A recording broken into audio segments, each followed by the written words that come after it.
The sharp crack of my husband's hand striking my left cheek echoed through the silent grand ballroom. The physical sting burned my skin, but the true tragedy of the moment was not the assault itself. It was the profound, suffocating ignorance behind his violent action. Carter stood over me with his chest heaving with arrogant rage, completely unaware that he had just assaulted the sole heir to a $2 billion energy and timber empire. He thought he was putting a destitute mountain girl in her place. He thought he held all the power.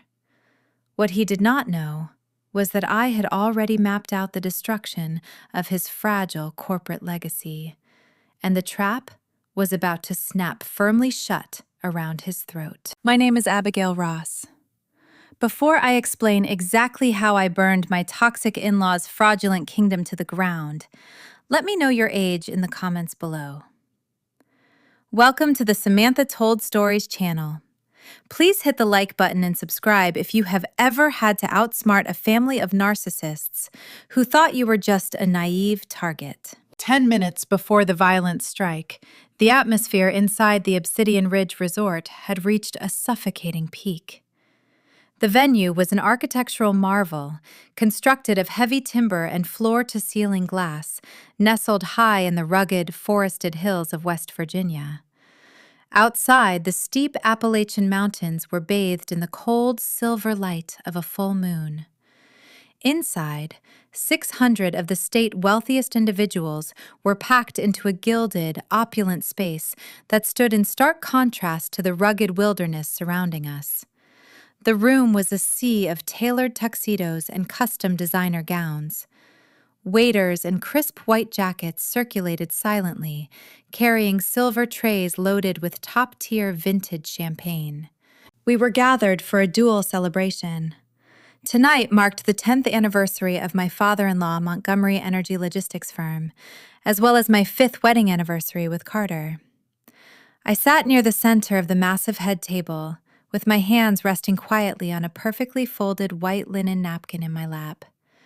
I was wearing a modest, dark emerald gown that I had selected specifically to blend in. As a forestry conservation consultant, I preferred the quiet dignity of the Appalachian woods to the blinding, judgmental glare of high society.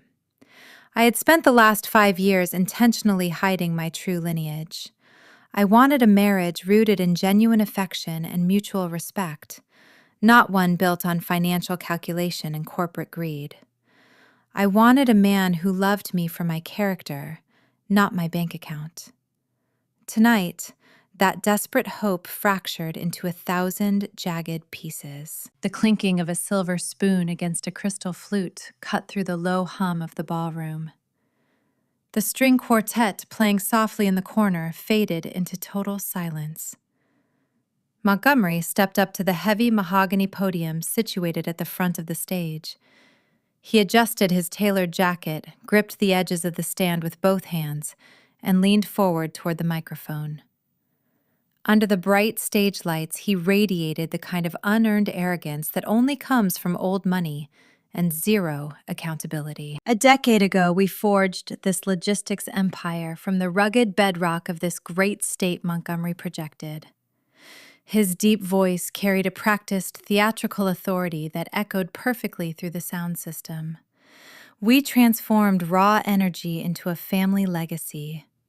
We proved that with superior intellect and relentless drive, the exceptional will always rise above the ordinary. He paused, letting the wealthy crowd of coal barons and political heavyweights murmur their polite approval. Then his eyes drifted down from the balcony and locked directly onto me. A cold, calculated smirk tilted the corner of his mouth. The sudden shift in his posture made the hairs on my arms stand up. We are also a family that firmly believes in giving back to those less fortunate, Montgomery continued. The triumphant tone of his voice instantly dissolved into a tone dripping with toxic condescension.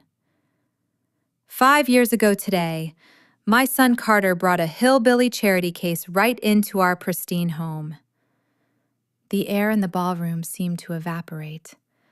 My fingers tightened around the linen napkin until my knuckles turned completely white. Carter took a girl raised by a dirty backwoods timber cutter and gave her a seat at the table of true influence, Montgomery announced to the silent room. He plucked her from the mud and gave her a luxurious life she could never have comprehended with her limited pedigree. Let us raise a glass to Carter for having the endless patience to polish a rough river stone, hoping it might one day shine like a diamond. The vicious words hung heavy in the chilling air, laced with pure venom. Montgomery stood there bragging about his corporate supremacy, utterly oblivious to the irony resting just beneath the surface of his polished shoes. His logistics company was actively bleeding cash. His entire firm was built on the shaky foundation of an abandoned mountain mining project that was currently hemorrhaging capital at a terrifying rate. I knew this intimately because I was the one secretly fixing his catastrophic zoning fines behind the scenes. Yet I sat there, absorbing a brutal public execution from a man whose financial survival depended entirely on my silent labor. I forced myself to keep breathing and glanced down the long, immaculate table. Mitchell, my brother-in-law, shifted uncomfortably in his chair. The hard-working emergency room doctor adjusted his stiff collar and shot me a fleeting, deeply sympathetic look. His jaw tightened, and he quickly dropped his gaze to the table, silently disgusted by the toxic elitism his family proudly displayed. Mitchell knew the rot ran deep, but he was trapped by his own vows to Carter's sister. I turned my head slightly, hoping to find a shred of defense from the man who had promised to protect me. But Carter did not look away from the stage. My husband leaned back in his plush velvet chair, casually swirling an amber glass of expensive bourbon. He tilted his head toward his sister Peyton, whose ostentatious diamond earrings caught the light of the massive crystal chandeliers above us. Peyton sneered openly in my direction, with her lips curling in a mask of pure, unfiltered disdain. Carter locked eyes with his sister and shared a dark, aristocratic chuckle. He was thoroughly enjoying my public degradation. Across the massive room, the high society crowd eagerly followed suit. Polite, mocking laughter rippled through the sea of wealthy guests. They chuckled softly into their champagne flutes, trading amused whispers behind manicured hands. They looked at me with pity and disgust, completely blind to the devastating storm gathering right in front of them. The heat of humiliation burned my cheeks, but deep inside my chest, a freezing, absolute clarity began to take shape. The scent of roasted venison and expensive cedarwood cologne suddenly turned sour in the back of my throat. I stared at the hundreds of faces staring back at me. These were the power players of the Appalachian energy sector. They prided themselves on rugged self-reliance, yet they sat here applauding a man who inherited his wealth and used it to crush anyone he deemed inferior. I looked back at Montgomery. His chest puffed out proudly as he soaked in the cruel amusement of his peers. He truly believed he had put me in my place. He thought my silence was submission. I looked at Carter again. He brought the bourbon glass to his lips, taking a slow, satisfied sip. There was no anger in his eyes toward his father. There was no protective instinct for his wife. There was only the smug satisfaction of a man who believed he owned me body and soul. For 5 years, I had swallowed their passive-aggressive remarks. I had smiled politely when Peyton mocked my affordable shoes. I had bitten my tongue when Montgomery insulted my hometown. I did it all because I believed Carter was different, and that he was simply caught in the shadow of a demanding patriarch. Watching him smirk as 600 people laughed at my expense shattered that illusion permanently. He was not a victim of his family toxicity.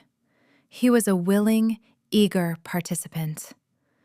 The quiet, accommodating woman who had spent half a decade shrinking her personality to fit into their superficial world evaporated into the cold mountain air. My heart stopped racing. My hands stopped trembling. I placed the linen napkin carefully onto the table, aligning the edges with absolute precision. The time for hiding was officially over. I refused to shrink into the shadows. For half a decade, I had folded myself into a neat, quiet shape just to fit into their pristine, superficial world. I had swallowed every snide remark about my modest upbringing and ignored every passive slight directed at my unpolished roots. I did it because I believed preserving a marriage meant enduring the rough patches. But staring at Montgomery's smug face under the bright stage lights, while my husband chuckled into his bourbon, I realized my patience was not saving a marriage. It was feeding a parasite. I placed both hands flat on the edge of the immaculate white tablecloth. I pushed my chair back and stood up. The heavy wooden legs scraped against the polished marble floor, producing a sharp, screeching sound that cut through the polite applause like a siren. The ballroom fell into a sudden, suffocating hush. 600 faces turned toward the head table. The string quartet stopped with a jarring discord. I stood tall in my simple dark emerald forestry conservation gown. I wore no diamonds, no flashy designer labels, and no heirlooms. I was a stark, unadorned contrast to Peyton, who sat rigid beside me, dripping in ostentatious jewels that caught the light like broken glass. Montgomery lowered his chin. His patronizing smile faltered, morphing into a look of stern warning. He expected me to sit down, blush, and accept my public degradation like an obedient prop. A rough river stone, I repeated, letting his insult hang in the chilled air. My voice did not shake. It carried a measured, icy resonance that echoed flawlessly through the grand room. You paint a beautiful picture of a generous dynasty plucking the less fortunate from the mud. It makes for a wonderful toast. But since we are celebrating the unvarnished truth of your decade in the energy logistics business, perhaps we should discuss what actually keeps this pristine dynasty afloat. Carter set his bourbon glass down with a sharp clack. Abigail, he hissed under his breath, leaning toward me with a hardened jaw. Sit down, right now. You are making a scene. I ignored him entirely, keeping my eyes locked on his father. I noticed the faint sheen of sweat forming on Montgomery's wrinkled forehead. He recognized the dangerous shift in my posture. You brag about transforming raw energy into a legacy. I continued, taking a slow, deliberate step away from the table to ensure every wealthy investor in the front row could hear me.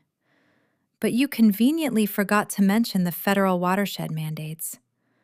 You forgot to bring up the illegal coal slurry runoff from your abandoned mountain mining project, the very same project that triggered a federal Environmental Protection Agency shutdown notice just 3 months ago. A low murmur rippled through the sea of tuxedos and silk dresses. The investors exchanged confused, worried glances. Montgomery's face drained of color, turning a sickly shade of ash. He gripped the edges of the mahogany podium, his knuckles turning stark white. He knew exactly what I was talking about. You were 48 hours away from the federal government seizing your entire operation. I projected my words, slicing through the heavy tension. You panicked. You hired an anonymous conservation consulting firm to quietly restructure your environmental zoning fines and rewrite your compliance protocols to save your sinking ship. Peyton scoffed loudly, crossing her arms. What does your boring little tree-hugging job have to do with our company, you ungrateful brat? I turned my head and looked directly at my sister-in-law, offering a cold, empty smile. It has everything to do with it, Peyton, I replied softly, because I am the anonymous consultant. I am the one who worked 80-hour weeks fixing your catastrophic zoning violations. I built the ecological recovery models that kept your father out of a federal courtroom. Your prestigious, unshakable empire was saved by the very same hillbilly charity case you just mocked in front of the entire state. The ensuing silence was deafening. The public exposure of his sheer incompetence shattered the family pristine, untouchable image in an instant. The wealthy coal barons and politicians who had just applauded his genius now stared at Montgomery with intense suspicion. The facade was broken. The illusion of their supreme corporate intellect lay in pieces on the marble floor. Carter realized the devastating implications of my words. His fragile ego, tethered entirely to his family-fabricated superiority, fractured into jagged shards. He could not handle the reality that his submissive, unpolished wife was the intellectual architect holding his inheritance together. The profound humiliation of being exposed in front of his elite peers triggered a raw, unfiltered fury. He shoved his velvet chair back with such force it tipped over and crashed onto the floor. He stormed across the dais, his heavy footsteps closing the distance between us in seconds. I stood my ground, refusing to step away or show a single ounce of fear. I expected him to yell. I expected him to grab my arm and try to drag me out of the ballroom. I never expected the sheer physical brutality that followed. Carter lunged forward, shifting his weight, and swung his right hand with brutal, unhinged force. His open palm struck the side of my face with a sickening crack that bounced off the high vaulted ceilings. The impact was staggering. A burst of white light flooded my vision, and my head snapped sharply to the side. The force knocked me off balance, sending me stumbling backward until my hip crashed against the edge of the dining table. A crystal water goblet tipped over, spilling freezing water across the white linen. A sharp ringing pierced my left ear, blocking out the ambient noise of the room. A hot, metallic taste instantly flooded my mouth. A collective gasp rippled through the expansive ballroom. 600 guests witnessed a man strike his wife in cold blood. For a fraction of a second, I waited for the outrage. I waited for one of the powerful men in the room to step forward and condemn him. I waited for Mitchell, the supposedly moral doctor, to intervene. But Mitchell simply looked away, staring down at his polished shoes in cowardly silence. Instead of outrage, a wave of cruel, judgmental whispers swept through the crowd. The high society elite closed ranks protecting their own. I heard an older woman in a sequined dress mutter that working-class trash always reveals its true colors eventually. A wealthy energy executive near the front row whispered that I had provoked him and deserved to be put in my place for disrespecting my betters. In their twisted, privileged reality, a husband striking his wife was a perfectly acceptable punishment if she dared to challenge the established hierarchy. Carter stood over me, breathing heavily through his nose. His face was a mask of dark, triumphant rage. He pointed a shaking finger at my face. "You arrogant, ungrateful nobody," he spat, his voice dripping with venom. "You think you can walk into my world and humiliate my father? You are nothing without my last name." I remained leaning against the table. I tasted the warm blood pooling near my bottom lip. The physical pain throbbed, radiating across my cheekbone, but beneath the surface, a profound internal shift was taking place. I did not shed a single tear. I did not scream or beg for his forgiveness. The naive, accommodating woman who desperately wanted to belong to this family died right there on the cold marble floor. The heat of my humiliation vanished, replaced by an icy, terrifying calm. The emotional chains I had allowed them to wrap around me snapped into dust. I slowly pushed myself off the edge of the table. I stood up to my full height, smoothing the front of my dark emerald gown. I lifted my hand and wiped the bright red blood from my split lip using the back of my thumb. I examined the crimson stain on my skin for a brief second before locking my eyes with Carter. My gaze held no sorrow and no fear. I looked at the man I had married with absolute chilling detachment. I looked at him the way a predator studies a trapped, oblivious animal. The smug satisfaction on his face faltered. His hand slowly dropped to his side as he registered the dead, lifeless void in my expression. He expected hysterics. He expected me to crumble. My profound, terrifying silence unnerved him. I did not offer him a parting insult. I did not waste another breath trying to defend my humanity to a room full of hollow, soulless cowards. I simply turned my back on my husband and began walking toward the grand exit doors. The rhythmic click of my heels against the stone floor echoed in the quiet room. The crowd parted like a shallow sea, stepping back to clear a path for me.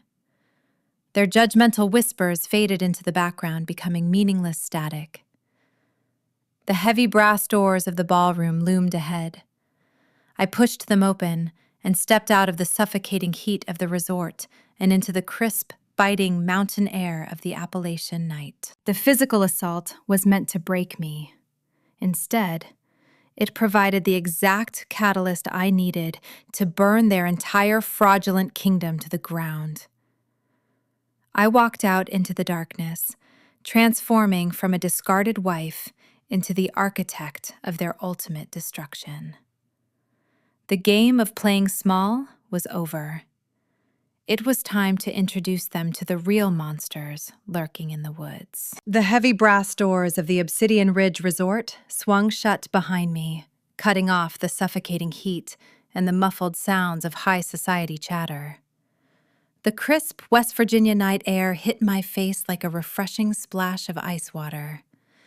Above me, a vast canopy of stars stretched across the pitch-black sky, indifferent to the petty dramas unfolding inside the gilded mountain fortress. The sharp, cold wind whipped through my dark emerald gown, sending a shiver down my spine. I lifted my hand and dabbed the corner of my mouth.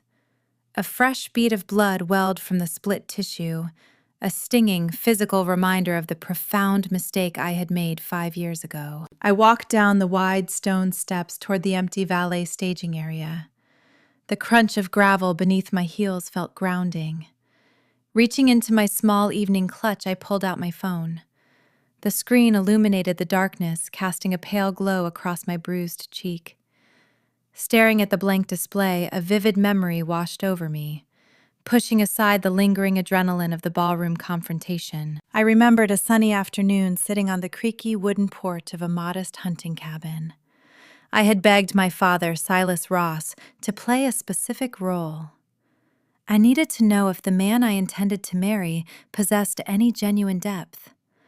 I asked Silas, a man who quietly controlled a sprawling, multi-billion-dollar energy and timber empire, to disguise himself. I requested he wear a faded, grease-stained flannel shirt, scuffed work boots, and frayed denim jeans. My father hated the deception, but he loved me enough to endure the charade. Carter had arrived that day driving a leased European sports car, kicking up dust to announce his presumed superiority. I watched intently as my future husband stepped out of his pristine vehicle and looked at the man he believed was a lowly Appalachian lumberjack. Carter did not see the sharp, calculating intellect hiding behind my father's eyes. He only saw the cheap fabric in the calloused hands. When Carter shook Silas's hand, his grip was limp, dismissive, and brief. He wiped his palm on his designer trousers almost immediately afterward, assuming poverty was a contagious disease. Carter had failed the character test miserably that afternoon, mistaking immense hidden wealth for destitution simply because it lacked a recognizable designer label. I had ignored the blazing red flags, choosing to believe my love could somehow cure his deeply ingrained entitlement. Tonight, the brutal sting on my cheek proved my father right, and my naive optimism fatally wrong. I unlocked my phone and dialed the only secure number I needed. The line rang twice before a deep, resonant voice answered. There was no greeting. He already knew something had ruptured. "Dad?" I said, my voice steady and devoid of tears. "Please come." I ended the call and slipped the device back into my clutch. I did not need to provide an address or explain the situation. The chairman of Black Pine Holdings monitored every coordinate of my existence through his covert security apparatus. Before I could even take another breath, the heavy resort doors scraped open again. The unmistakable scent of expensive bourbon and stale arrogance drifted into the fresh mountain air. Carter swaggered out onto the stone patio, his tuxedo jacket unbuttoned and his posture radiating unearned triumph. He had followed me outside, expecting to find a broken, weeping woman begging for a ride home. "Well," Abigail Carter sneered, his footsteps echoing loudly as he descended the stairs. "Did you honestly think you could embarrass my family and just strut out of here? You have nowhere to go. You do not even own the car you drove here in." He stopped a few feet away from me, folding his arms across his chest. He looked me up and down with an expression of supreme disgust. "You are going to stand out here freezing until you learn how to behave," he continued, his tone dripping with venom. "Maybe a few hours in the cold will remind you exactly who pays for the clothes on your back. When you are ready to apologize on your knees, I might consider letting you back inside. Until then, you are a stray dog on a very short leash." I stood perfectly still, letting the freezing wind whip my hair across my face. I did not offer him a single word of rebuttal. I simply watched his mouth move, observing the pathetic mechanics of a man trying to enforce a dominance he did not actually possess. My silence unnerved him.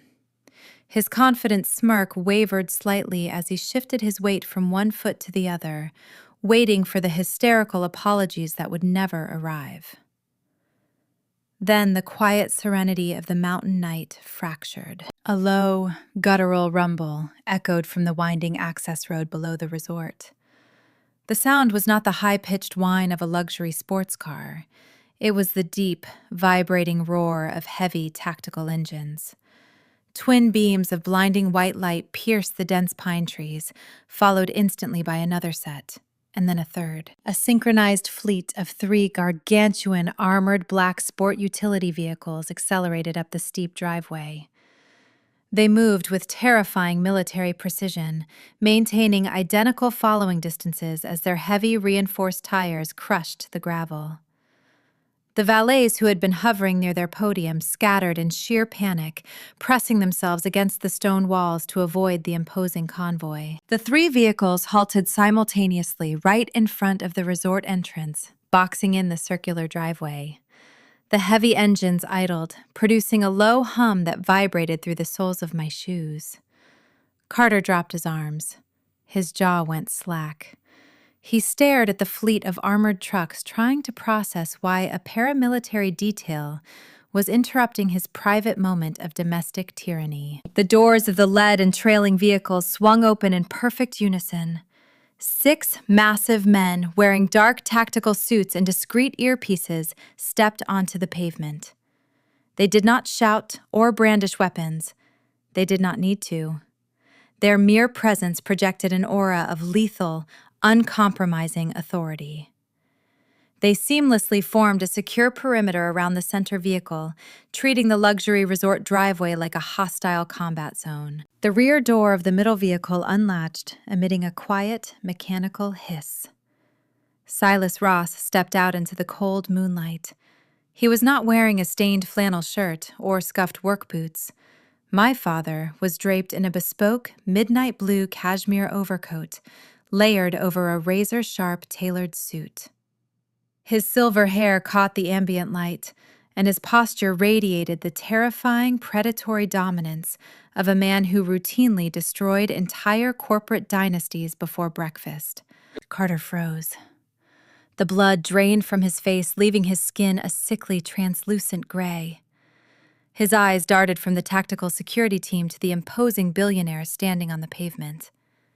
His brain violently short-circuited as he tried to reconcile the image of the dirty timber cutter he had mocked for 5 years with the terrifying Titan currently glaring at him. The sheer mathematical impossibility of the situation paralyzed Carter's vocal cords. My father did not look at the luxurious resort. He did not glance at the frightened valet staff. His piercing gaze locked entirely onto the left side of my face. He saw the swelling flesh and the dried blood near my mouth. The temperature in the driveway seemed to drop another 20 degrees. Silas did not scream at Carter. He did not charge up the steps to deliver physical retribution. A true apex predator never wastes energy barking at a trapped rodent. He simply unbuttoned his heavy cashmere coat, removed it from his broad shoulders, and walked toward me. Carter tried to take a step backward, but his legs refused to function. He let out a pathetic, strangled gasp as my father passed within inches of him. Silas ignored my husband's existence entirely, treating him like an insignificant speck of dirt on the pavement. My father wrapped the warm, heavy cashmere around my shivering shoulders. The familiar scent of cedar and faint cigar smoke provided an instant, impenetrable shield against the bitter cold. He placed a gentle, calloused hand on my uninjured cheek. "Let us go home, Abigail," he said, his voice a low, rumbling thunder. I nodded, leaning into his protective embrace. We turned and walked toward the idling armored vehicle. One of the security contractors opened the heavy reinforced door, allowing me to slide into the plush leather interior. Silas climbed in right beside me, and the door shut with a solid, definitive thud, sealing us in total safety. Through the tinted bulletproof glass, I watched the facade of my former life crumble. The 3 vehicles accelerated smoothly, gliding away from the resort in perfect synchronization. Carter remained stranded on the curb. He looked small, pathetic, and utterly lost. The false superiority he had wielded like a weapon was fracturing into 1,000,000 unrecoverable pieces. He was a man who suddenly realized he was standing in the path of a catastrophic avalanche, holding nothing but a paper umbrella. As the convoy navigated the winding mountain roads descending into the dark Appalachian valleys, my phone buzzed softly in my clutch. The screen illuminated, signaling the beginning of a frantic digital barrage. Carter was realizing the magnitude of his error, and he was about to make his first desperate move to reclaim control, setting the stage for a financial war he could never possibly win. The sun crested the jagged peaks of the Appalachian Mountains, casting long golden shadows across my father-hidden estate. This property was not listed on any public registry or featured in high society magazines. It sat on 4,000 acres of untouched wilderness, guarded by heavy iron gates and a state-of-the-art perimeter defense system. I stood on the wraparound mahogany deck of the main lodge, gripping a steaming ceramic mug of black coffee. The biting morning wind rustled the towering pines, but I felt entirely safe.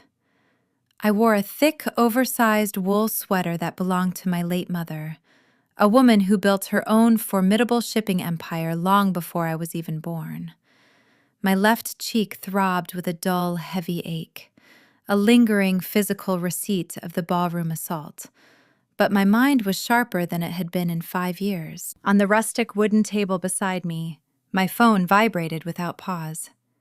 It had been buzzing like an angry hornet since dawn. I took a slow, deliberate sip of my coffee, letting the dark liquid warm my chest before finally picking up the device. The screen illuminated, revealing a flood of notifications. 32 missed calls and over 40 text messages crowded the display. Almost all of them bore Carter's name. I unlocked the screen and opened the message thread. I expected a barrage of fake apologies or perhaps some genuine confusion regarding the tactical security team that had whisked me away from the resort. Instead, I found the desperate, frantic thrashing of a fragile ego attempting to reassert control. Carter was trying to punish me the only way he understood, by wielding money like a blunt weapon. The first message set a predictable tone. Do not even bother trying to come back to the house, Abigail. I had the security codes changed the second I woke up. The guards at the front gate have strict orders to turn you away. You are officially locked out. A minute later, another text arrived. I just got off the phone with the bank manager. I froze our joint checking and savings accounts. Your name is removed. You cannot touch a single cent of my money.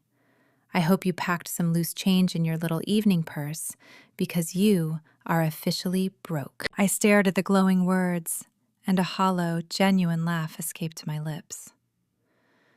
During our half-decade marriage, I had meticulously maintained the illusion of a modest consulting income.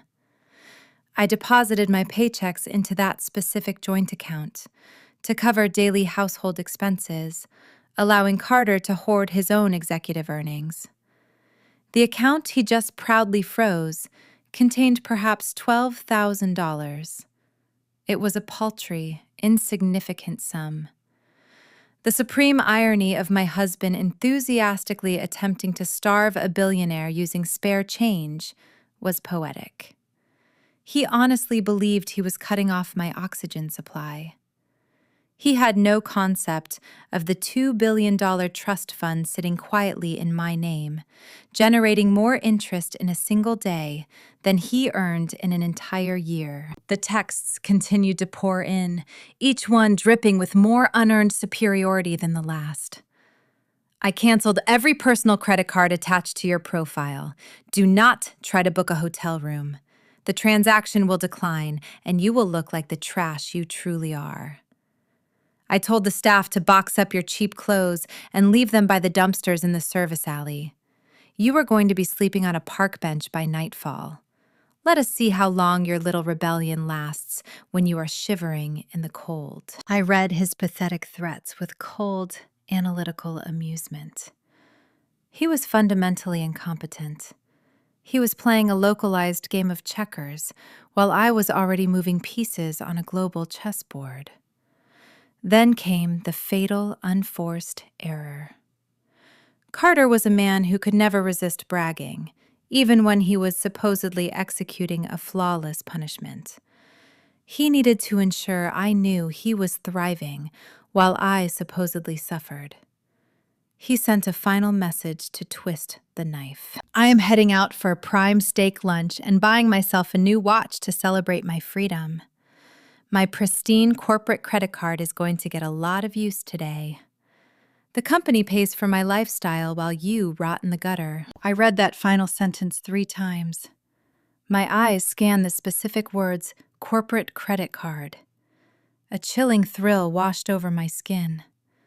Carter had just placed a loaded gun directly onto the table and pointed the barrel right at his own chest. His father's logistics firm was already drowning in toxic debt from the abandoned mining project. The federal authorities were already circling their operation. Yet here was the vice president openly bragging in writing about utilizing company funds to finance his personal luxury shopping spree, just to spite his estranged wife. He was actively documenting his own corporate embezzlement. He was handing me the precise digital evidence required to trigger a devastating federal audit. A weaker woman might have typed out a long, emotional paragraph in response. A devastated wife might have begged for access to her winter coats or pleaded for a few $100s to survive the week. I did neither. I did not hurl insults to defend my inherent worth or threaten him with lawyers. I understood exactly how a narcissist operates. They crave your tears. They feed on your panic. They need you to fight back so they can feel relevant.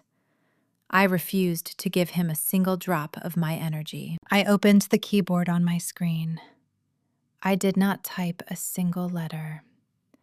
I navigated to the symbol menu, selected a simple, bright yellow thumbs-up emoji, and hit send. That was my entire response. One cheerful, dismissive icon acknowledging his frantic, aggressive rant. I locked the screen and tossed the phone back onto the wooden table. I knew exactly what that single image would do to his psyche. The total lack of emotional reaction would drive his fragile ego insane. He was sitting in his luxury car, expecting a drawn-out, dramatic fight. He wanted me to scream and cry. Getting a thumbs up instead of a desperate plea would short-circuit his brain. It signaled that his threats were entirely meaningless.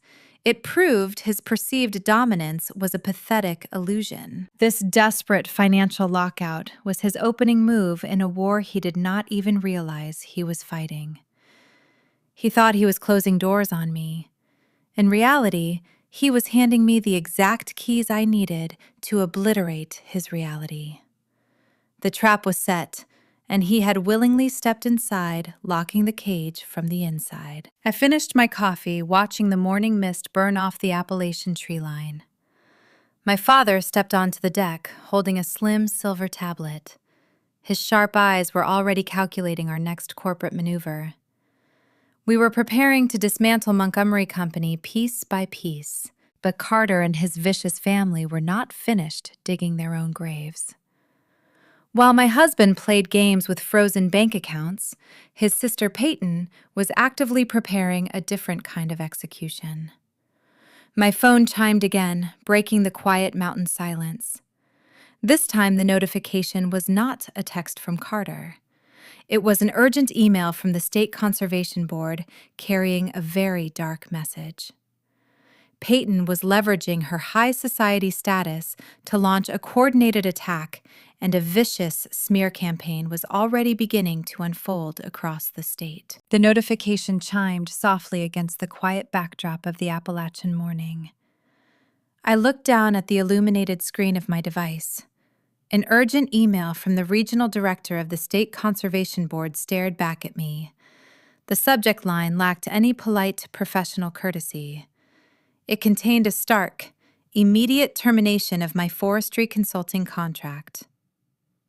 As my eyes scanned the sterile, bureaucratic sentences severing our business relationship, 3 more identical cancellations flooded my inbox in rapid succession. My entire carefully constructed professional network was burning to the ground before breakfast. The architect behind this swift destruction was undeniable. Peyton operated within the insular high society of West Virginia like a venomous spider, spinning invisible webs of spiteful gossip at country club luncheons and charity galas. She grew up pampered and shielded from consequence, taught by her father that social standing was the only currency that mattered. Enraged by my silent dismissal of her brother earlier that morning, she unleashed her own brand of hostility. A message from an unfamiliar local number arrived, providing undeniable proof of her strategy. It contained a screenshot of a private social media group restricted to the wealthiest families in the state. Peyton had posted a fabricated, highly detailed story claiming I was caught embezzling conservation grants and carrying on a sordid affair with a local heavy machinery contractor. Then her personal text illuminated my screen. "I told you working-class trash always ends up in the dumpster," Peyton gloated, her typed words dripping with unearned superiority. "I spent the last 2 hours making phone calls to every board director in this county. You are permanently blacklisted, Abigail. No one will ever hire you to count trees again. You are finished here." I read her spiteful declaration with profound indifference. Peyton peaked during her teenage years, and she still treated adult life like a petty popularity contest. She genuinely believed revoking my modest public income would shatter my spirit and force me onto the street. She failed to comprehend that I merely used those environmental contracts to pass the time while seeking a quiet, ordinary existence away from my family's immense wealth. I did not need their meager paychecks. My trust fund generated more interest in a single hour than those boards paid me in an entire year. Furthermore, I practically owned the pristine mountain land those very committees were trying to protect. I turned my back on the scenic forest view and walked inside the main lodge. I bypassed the rustic living quarters with their warm timber aesthetics and descended a hidden staircase leading into the subterranean level of my father estate. A heavy steel door slid open, recognizing my biometric signature. The space beyond revealed a state-of-the-art corporate war room. It was a stark contrast to the traditional cabin above. Sleek glass tables filled the expansive room, surrounded by glowing monitors and dynamic digital maps detailing global market fluctuations. A dozen elite forensic accountants and ruthless financial analysts paced the floor, processing complex data streams with clinical precision. My father stood at the center of the command hub, projecting an aura of cold, predatory focus. Silas Ross was no longer playing the part of a humble lumberjack. He was a commanding general, overseeing the dismantling of an enemy force. We were no longer dealing with country club rumors or petty text messages. We were pivoting to a vastly larger battlefield, where fortunes were erased with a few keystrokes. I took a seat beside him, pulling up the financial architecture of my father-in-law energy logistics firm on the primary display. For 5 years, I had secretly patched the bleeding holes in Montgomery's sinking ship, hiding his incompetence from the federal government. Now, I was going to rip those protective patches off and let the ocean swallow his legacy whole. The analysts projected the target corporate balance sheets onto the main screen. The numbers confirmed exactly what I had warned the elite gala attendees about the previous night. Montgomery projected an image of invincible Appalachian wealth, but his foundation was rotting from the inside out. We mapped out his vulnerabilities, tracing the flow of capital through various regional banks. The glowing red lines tracking his liabilities all converged on one catastrophic failure. It was the abandoned Ridgetop mining project. Years ago, Montgomery had stubbornly poured hundreds of millions into stripping a local mountainside, expecting a historic coal yield. His geologists had warned him against the venture, but his arrogance blinded him to the facts. The operation failed spectacularly, hitting dead rock and triggering severe ecological penalties for polluting the nearby river system. Instead of absorbing the loss and moving forward, Montgomery tried to hide his failure. He leveraged his entire successful logistics company against that useless dirt. He borrowed heavily to cover the immense deficit, tying the survival of his core business directly to an empty hole in the ground. He took out new loans to pay the interest on the old loans, creating a suffocating spiral of toxic debt. His firm was a hollow shell painted gold. I looked at the cascading red numbers depicting their immense, unrecoverable liabilities. Peyton was sitting in a luxury salon somewhere, typing out nasty rumors on her smartphone, genuinely believing she was winning a war. She thought destroying my fake career was a fatal blow. She was entirely oblivious to the fact that I was actively arming a financial nuclear warhead designed to eradicate her entire corporate lineage. Her petty social sabotage was laughably insignificant compared to the storm gathering in this underground bunker. My father-led analyst pointed to a specific cluster of data on the monitor. We isolated the regional lenders holding Montgomery toxic loans. The debt structure was highly unstable, featuring a crippling balloon payment scheduled to detonate in a matter of days. If Montgomery failed to produce $250 million by the end of the week, the banks would seize his logistics firm, his properties, and his personal assets. My father, analysts, were ready to execute a hostile takeover of those specific notes. We were preparing to buy the very ground my abusers walked on, turning them into our direct subjects. I nodded, giving the silent authorization to prepare the acquisition paperwork. We would strike fast and without warning, leaving them no time to secure alternative funding. Just as the analysts began drafting the hostile buyout protocols, my secure legal terminal chimed with a high-priority alert. The notification interrupted our strategy session, pulling my attention away from the banking data. Carter was not just relying on his sister gossip to ruin me. He was escalating his attack, using the court system attempting to corner me legally, while Peyton cornered me socially. I clicked open the secure portal provided by my family attorneys.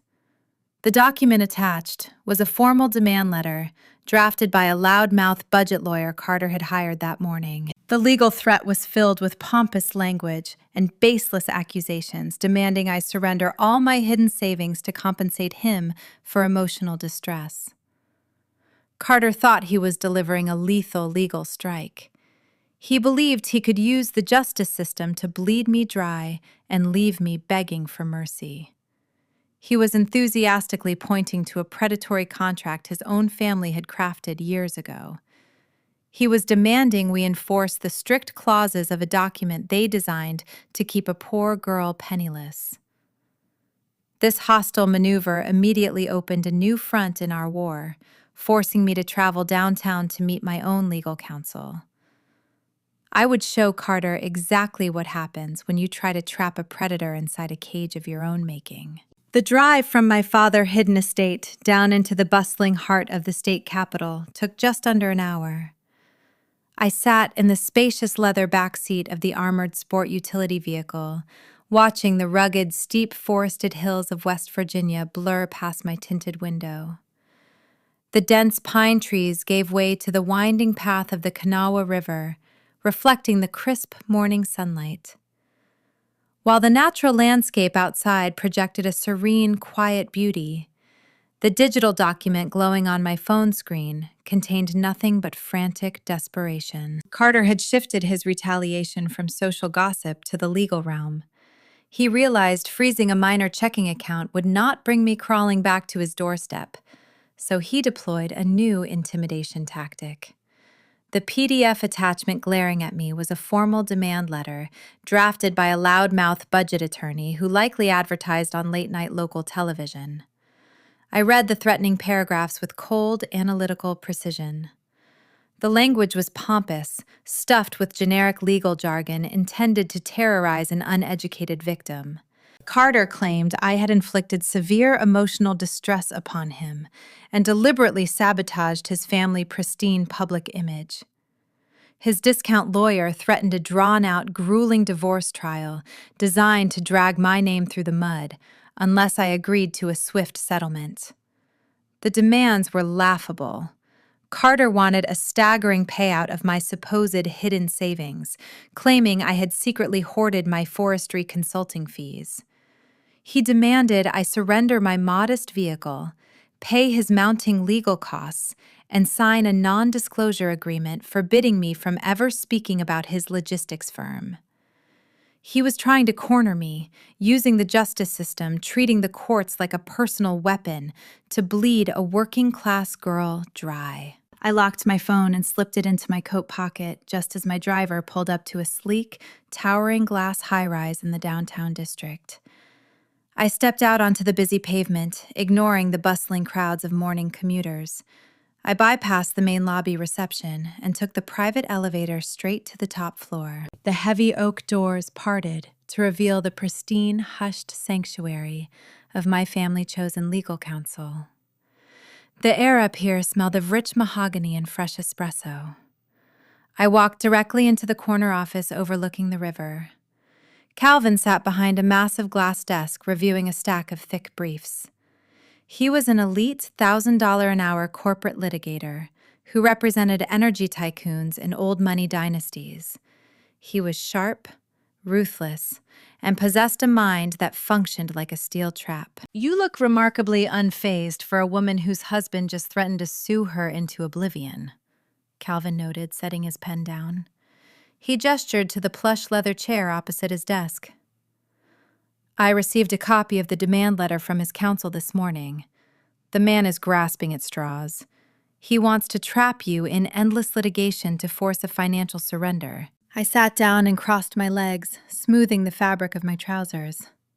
"Let him grasp," I replied, my voice steady and devoid of concern. "He believes he holds all the leverage. He thinks I am a terrified consultant who will empty her bank account just to make his loud, annoying lawyer go away. Calvin leaned forward, resting his elbows on the glass surface. We can easily crush this demand letter in court, Abigail, but it will take time. We will need to file motions to dismiss his absurd claims of emotional distress and block his attempts to seize your assets. He wants a war of attrition. I do not want a war of attrition, Calvin. I want an immediate execution. I unbuttoned my coat and pulled a thick manila folder from the inner pocket. The heavy paper landed on the center of the glass desk with a definitive, solid thud. Calvin raised an eyebrow, looking from the mysterious folder back up to my unblinking eyes. "What is this?" he asked, reaching for the tab. "That is the exact weapon my father-in-law forged to destroy me," I answered. "And it is the only document you need to finalize this divorce by the end of the week." Calvin opened the folder and withdrew a crisp, pristine legal contract. The binding was dark blue, originating from one of the most cutthroat family law firms in the state. It was a draconian prenuptial agreement. As Calvin began scanning the dense pages, a visceral memory washed over me, pulling me back 5 years into the past. I remembered standing inside Montgomery, suffocating, tobacco-stained study, just weeks before my wedding day. My father-in-law had summoned me privately, sitting behind his imposing desk while puffing on a thick imported cigar. He did not offer me a chair. He looked at me with an expression of pure, unfiltered disdain, sliding this exact contract across the polished wood. Montgomery had been deeply paranoid that a poor girl from the backwoods was plotting to steal his precious coal and energy wealth. He demanded I sign the document immediately, threatening to cancel the wedding and disinherit Carter if I refused. Believing he was protecting his corporate fortune from a scheming gold digger, Montgomery had paid exorbitant fees to draft the most restrictive, punishing terms legally possible under state law. The clauses were brutal. The contract demanded total, unyielding financial separation. It explicitly stated that all assets acquired prior to the marriage remained the sole exclusive property of the original owner.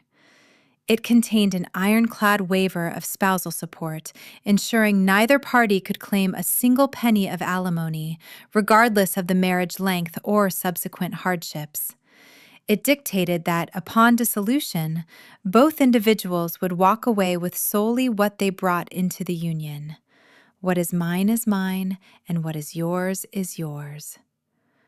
I had signed it with a quiet, agreeable smile, giving Montgomery exactly what he wanted. Sitting in the sunlit office, I watched Calvin's eyes dart across the heavily restrictive paragraphs.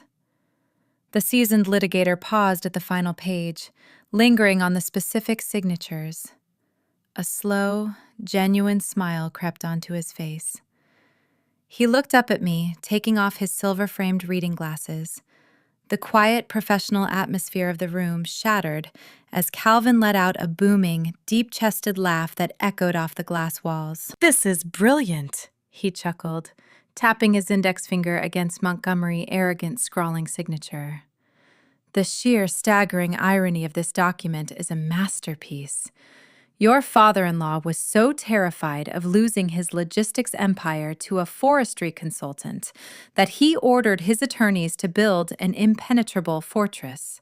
Calvin leaned back in his leather chair, shaking his head in pure disbelief. He demanded clauses so strict, so legally binding, that they override any standard marital property laws in this jurisdiction. He thought he was locking you out in the cold. He was, I confirmed, maintaining a cool, detached expression. He just failed to realize I was standing outside, wearing a much heavier coat. By forcing me to sign that predatory contract, Montgomery had unknowingly constructed a flawless, unbreachable shield around my $2 billion trust fund. If we had married without those draconian stipulations, Carter might have possessed legal grounds to claim the marital appreciation of my hidden assets. He could have dragged me through years of agonizing discovery, attempting to siphon millions from my family estate. But Montgomery, Extreme prejudice and blinding greed had ironically neutralized his own son. The very trap they designed to leave me penniless on the street was now the exact instrument protecting my staggering fortune from their desperate, grasping hands. Carter's extortion attempt was effectively dead on arrival. He had legally sabotaged his own malicious payout scheme. I leaned forward, resting my hands on the edge of the glass desk. I want you to draft the countersuit right now, Calvin. Do not ask for a single cent of his money. Do not demand the house, the cars, or the furniture. I want you to enforce the exact terms my father-in-law ruthlessly created. Give Carter precisely what his family demanded 5 years ago. Calvin nodded, his eyes gleaming with the thrill of delivering a fatal legal strike. I will have the filings submitted to the court clerk before noon. His budget attorney will receive our response by the end of the business day. I would pay a small fortune to see the look on Carter's face when he realizes his own father contract just locked him out of the ultimate prize. The legal skirmish was officially handled. Carter's loudmouth threats were reduced to meaningless background noise, silenced by a simple stroke of a pen. But the divorce was merely a localized cleanup operation, clearing away the debris of a failed personal relationship. The true punishment, the systemic eradication of their fraudulent legacy, was just entering its most critical phase. I stood up from the leather chair, buttoning my coat with renewed purpose. Carter believed his biggest problem today was fighting over a modest checking account. He remained blissfully unaware that while he chased pennies, his entire financial world was preparing to ignite into flames. My forensic accountants had finished mapping the vulnerabilities of Montgomery Logistics firm. They had located the exact pressure points tied to that abandoned mountain mining project. The banks were panicking, and the toxic debt was ripe for the taking. It was time to shift my focus from the courtroom to the boardroom and orchestrate a hostile acquisition that would swallow their empire whole. I stepped out of the private elevator and walked into the crisp afternoon sunlight of the downtown district. The legal skirmish was officially handled. My protective fortress was secure. It was time to shift my focus from the courtroom to the boardroom and initiate a hostile acquisition that would swallow their empire whole. The drive back to the hidden mountain estate felt shorter this time. My mind was a calculating engine processing the incoming data streams from my father's intelligence division. I descended the hidden staircase beneath the main lodge and re-entered the subterranean corporate war room. The atmosphere inside the command hub was tense and focused.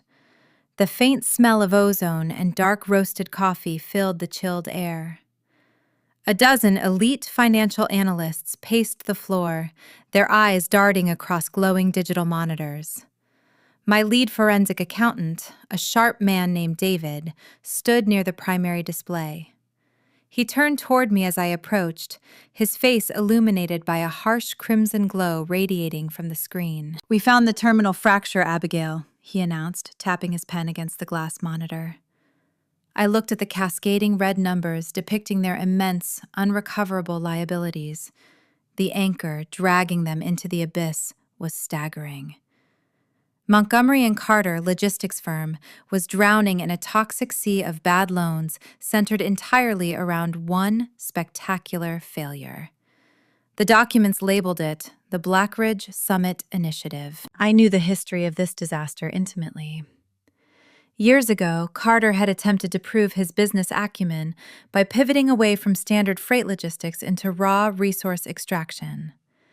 He purchased a barren ridge, expecting to strike a rich coal seam. His geologist had warned him the land was unstable, but his unearned arrogance blinded him to the facts. He hit dead rock. Instead of accepting the loss and moving forward, Carter panicked. He ordered his contractors to cut corners, resulting in toxic runoff flooding a local watershed. The ecological damage triggered staggering federal fines. I was the consultant who had quietly restructured their compliance protocols to bury those penalties, but the underlying financial devastation remained untreated. Montgomery had leveraged his entire successful logistics company against that useless mountain ridge. He borrowed heavily to cover his son's failure, tying the survival of his core business directly to an empty hole in the ground. The debt structure was highly unstable, featuring a crippling balloon payment of $250 million scheduled to detonate in a matter of days. If Montgomery failed to produce $250 million by the end of the week, the regional banks would seize his logistics firm, his heavy transport trucks, and his personal assets. The traditional lenders were terrified. Because of the lingering environmental stigma attached to the Black Ridge site, the banks viewed the loans as radioactive. They refused to extend the covenants. Montgomery was cornered, which made him incredibly dangerous. Desperate men often pull off unpredictable maneuvers. I knew he was actively searching for a domestic lifeline, a local competitor, or a sympathetic energy baron willing to throw him a rope. I could not allow him to find one. I needed him looking the wrong way while I slipped the noose around his neck. I turned to my father, who was quietly observing the data matrix from a leather chair. "We need a diversion," I stated. "We need Montgomery chasing a ghost so he does not see us approaching from the shadows." Silas gave a slow, approving nod. "Design the bait," he instructed. I authorized our intelligence division to initiate a strategic red herring. Utilizing encrypted Wall Street back channels, we planted a highly credible rumor. The whisper stated that a prominent European energy conglomerate was scouting Appalachian assets, looking to establish a foothold in the region. We leaked fabricated memos suggesting the Europeans viewed Montgomery logistics firm as a prime undervalued acquisition target. We intentionally placed the rumor where Montgomery's most trusted financial advisors would intercept it. We monitored their internal corporate communications through a secure backdoor my analysts had established. The trap worked flawlessly. Montgomery swallowed the bait without a single moment of hesitation. The intercepted emails painted a picture of sheer pathetic desperation. Montgomery immediately diverted all his attention to impressing the phantom European buyers. He ordered his executive staff to work overnight, translating their portfolios into German. He hired luxury catering companies and booked premium hotel suites for executives who did not actually exist. Carter was frantically drafting sycophantic pitch decks, practicing his lines in front of a mirror.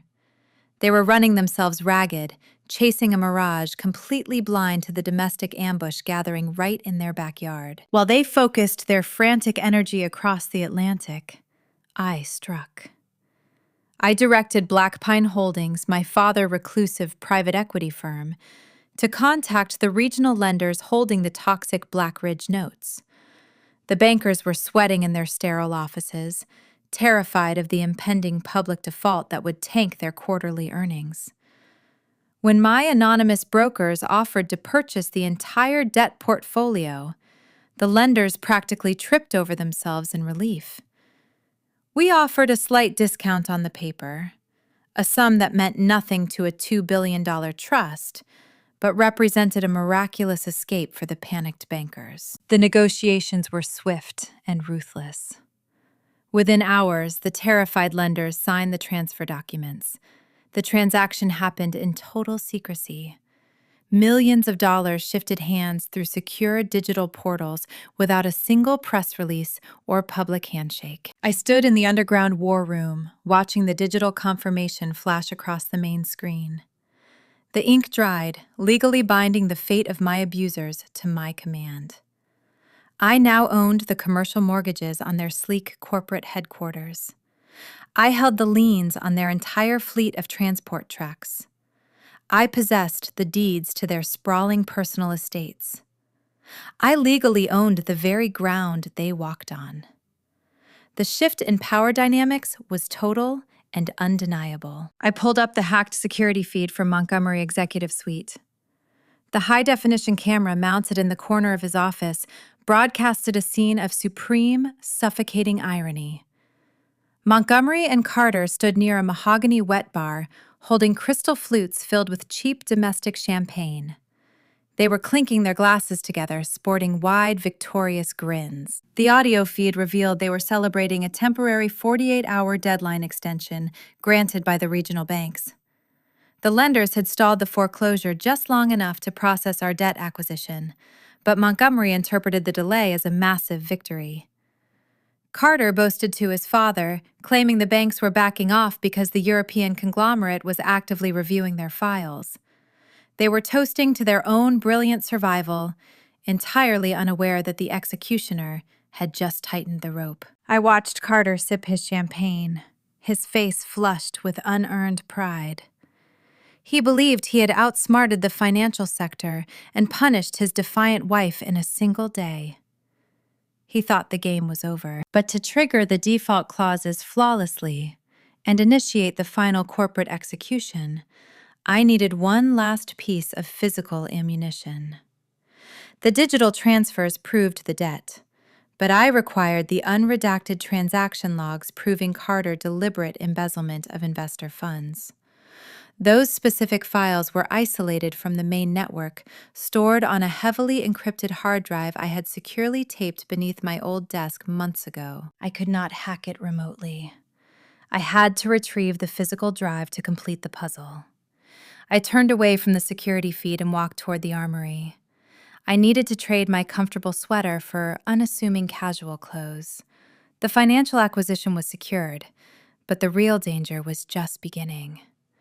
I had to walk right back into the belly of the beast and navigate a building filled with hostile guards to retrieve the weapon that would end his legacy forever. The logistics headquarters of my father-in-law firm stood like a dark glass monolith against the rugged West Virginia skyline, attempting to project an image of unshakable industrial strength. For 5 long years, I had walked through its revolving doors wearing muted slacks and sensible flats, playing the part of a quiet, modest forestry consultant. I had kept my head down, hiding my lineage, to blend into their world. Today, I arrived wearing faded denim jeans and a simple charcoal trench coat. I looked like a woman who had lost everything, which was precisely the illusion I needed to project. My mission was surgical. The financial acquisition orchestrated from my father's underground bunker was legally binding, but I required one final piece of physical ammunition to guarantee Carter destruction. A heavily encrypted hard drive remained securely taped beneath my old cubicle desk on the executive floor. That small metal device contained the unredacted transaction logs, proving Carter had been systematically embezzling investor capital to fund his ghost projects. I could not execute the final phase of his ruin without those specific files. Bypassing the main reception desk required precise timing. I slipped toward the secondary security turnstiles while the guards scrutinized a delivery courier. Reaching into my coat pocket, I retrieved a black biometric access card. Montgomery had issued this Level 7 master keycard to his top-tier risk analysts, granting unrestricted entry so we could quietly fix his catastrophic ecological mistakes in the dead of night. Carter did not even know this tier of security clearance existed. I tapped the magnetic strip against the scanner. A soft green light blinked, acknowledging my overriding authority. The thick glass gates parted with a quiet mechanical hiss, allowing me to infiltrate the building undetected. I stepped into the expansive Italian marble lobby.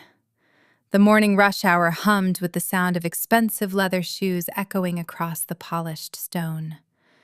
The space was designed to intimidate, showcasing the wealth extracted from the Appalachian soil. Before I could reach the private elevator bank, a loud, familiar voice cut through the ambient corporate noise. Carter stood near the artisan espresso bar, holding a steaming ceramic cup. He was not alone. Wrapped tightly around his arm, displaying an exaggerated sense of ownership, was Audrey. She was a junior logistics executive who had spent the better part of 3 years attempting to climb the corporate ladder by lingering far too close to the vice president during holiday parties. She hailed from a similar superficial background as Peyton, prioritizing designer labels and high society gossip over actual merit. Today, she was openly parading her supposed victory over me. Audrey wore a tailored crimson skirt suit, her face painted with a smug expression projecting the manufactured confidence of a woman who believed she had just secured a permanent golden ticket. Carter spotted me approaching the elevator corridor. The smug satisfaction resting on his features morphed instantly into a theatrical sneer. He let go of Audrey just long enough to point a condescending finger in my direction, ensuring the surrounding staff and junior partners paused their morning routines to witness his impromptu performance. "Look who decided to crawl out of the woods." Carter projected his voice, booming obnoxiously across the stone floor. "I told the gate guards to turn you away at the house. Did you take the public bus all the way downtown just to beg for your pathetic little cubicle back?" Audrey let out a high-pitched, grating laugh that disrupted the sophisticated atmosphere of the lobby. She leaned closer to my ex-husband, pressing her shoulder firmly into his expensive suit jacket. She scanned my faded jeans and charcoal coat with an expression of unfiltered disdain. "I instructed building maintenance to throw your cheap desk supplies into the alley dumpster this morning." Audrey sneered, taking a deliberate step forward to establish her new territorial dominance. "Carter is far too generous, letting you wander in here looking like a vagrant. You should grab a cardboard box from the loading dock before you leave. You are going to need it to keep warm tonight, since you no longer have a roof over your head." I stood perfectly still. I did not flinch. I absorbed their venom with terrifying clinical detachment. I felt zero jealousy seeing the man I once loved holding another woman. Instead, a deep, overwhelming wave of pity washed over my chest. They were acting like triumphant conquerors, standing proudly on the deck of a sinking ship. Carter puffed out his chest, expecting a hysterical reaction. He wanted me to cry over his infidelity. He needed me to scream and throw a tantrum so he could validate his own perceived superiority in front of his employees. My profound silence deeply unnerved him. The quiet space stretched, stretching his fragile nerves to the breaking point. A narcissist feeds on emotional chaos. When deprived of a reaction, their internal reality begins to fracture.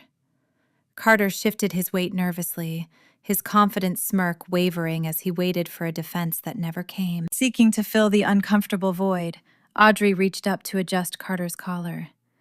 As she made the exaggerated movement, the bright lobby lights caught a heavy, sparkling array of gems resting against her skin. It was a brand new diamond-encrusted necklace. The exquisite piece was unmissable, easily retailing for $30,000. She noticed my gaze dropping to the jewelry and immediately thrust her chest forward, ensuring I received a clear, unobstructed view of the shimmering stones. "Do you like it?" Audrey bragged, her tone dripping with toxic vanity. "Carter purchased it for me just an hour ago to celebrate his newfound freedom. He said a real executive needs a sophisticated woman by his side, not a backwoods charity project who wears discount store rags." I looked at the glittering diamonds and let out a slow, genuine smile. The sheer stupidity of my husband was a marvel of human nature. I knew exactly how Carter operated financially. He did not have $30,000 of liquid cash sitting in his personal checking account. He had frozen our joint accounts over pennies. He had undoubtedly purchased that extravagant jewelry using his corporate expense card. He was using the exact same commercial line of credit tied directly to the accounts my father's private equity firm was currently seizing. I locked my eyes with Audrey, letting the cold reality of my gaze pierce her manufactured confidence. "You should hold on to that necklace very tightly, Audrey," I stated, my voice calm, clear, and echoing with chilling finality. "It is a beautiful piece. And since Carter definitely bought it using his corporate expense card this morning, you should cherish every single diamond. It is literally the only thing the bank will not repossess by Friday afternoon. The blood drained instantly from Carter's face, leaving his skin a sickly, chalky white. The mathematical reality of my words hit his pathetic brain like a physical blow. He opened his mouth to shout another threat, but his throat seized. His mind raced, trying to comprehend how I knew about the fragile state of his corporate accounts. The terrifying realization that his arrogant display of wealth had just provided me with undeniable proof of his embezzlement paralyzed his vocal cords. I did not wait for him to find his voice. I turned my back on their paralyzed forms and walked smoothly into the open elevator car. The silver doors slid shut, leaving them standing in stunned, panicked silence amidst the whispering lobby staff. However, the confrontation had served its purpose too well. The gears in Carter's panicked mind were beginning to turn. As the elevator ascended toward the executive level, I knew the shock wearing off would trigger his vicious paranoia. Realizing I still possessed unrestricted building access, he would not remain frozen for long. He was already reaching for his radio to summon the guards. Retrieving the hard drive was no longer a stealth mission. It was rapidly devolving into a desperate race against a terrified man deploying his private security force to hunt me down before I could secure the final instrument of his ruin. The silver doors of the elevator slid shut, sealing me in a quiet ascending metal box. Through the narrow gap before they closed entirely, I caught the exact moment my ex-husband manufactured bravado evaporated. His face, previously flushed with unearned pride, shifted into a mask of pure, unfiltered paranoia. My mathematical warning about his corporate expense account had pierced his expensive armor.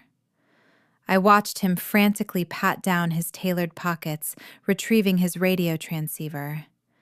The arrogant vice president was summoning his private corporate guards to hunt me down in broad daylight. Riding the lift directly to the executive suite was no longer a viable strategy.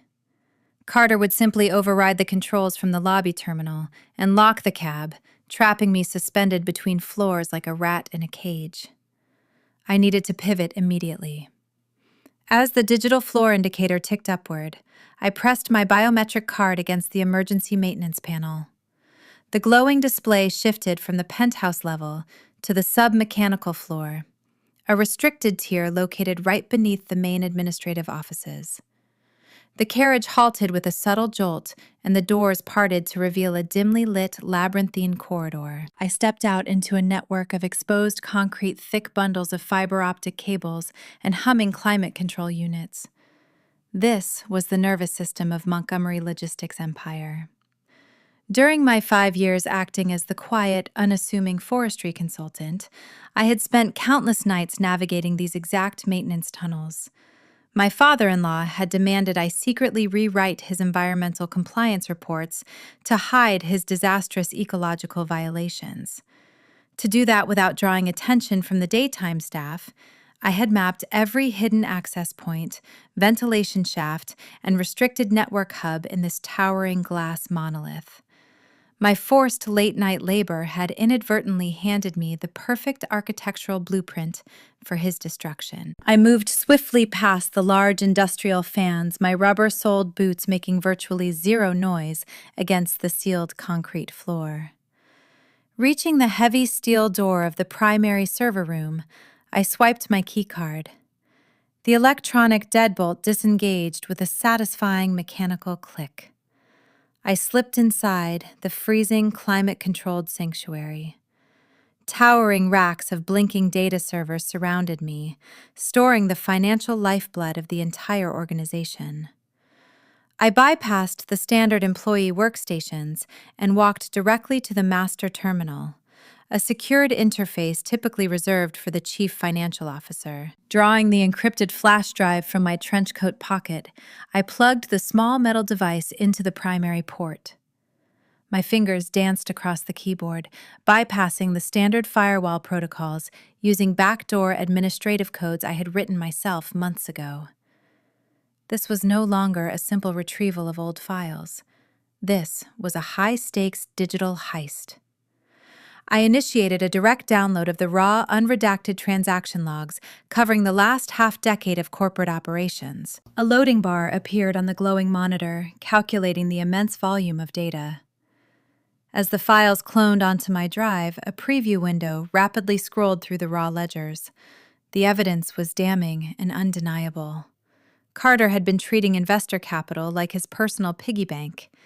The records confirmed he was systematically siphoning funds meant for legitimate freight logistics and funneling them directly into his ghost projects.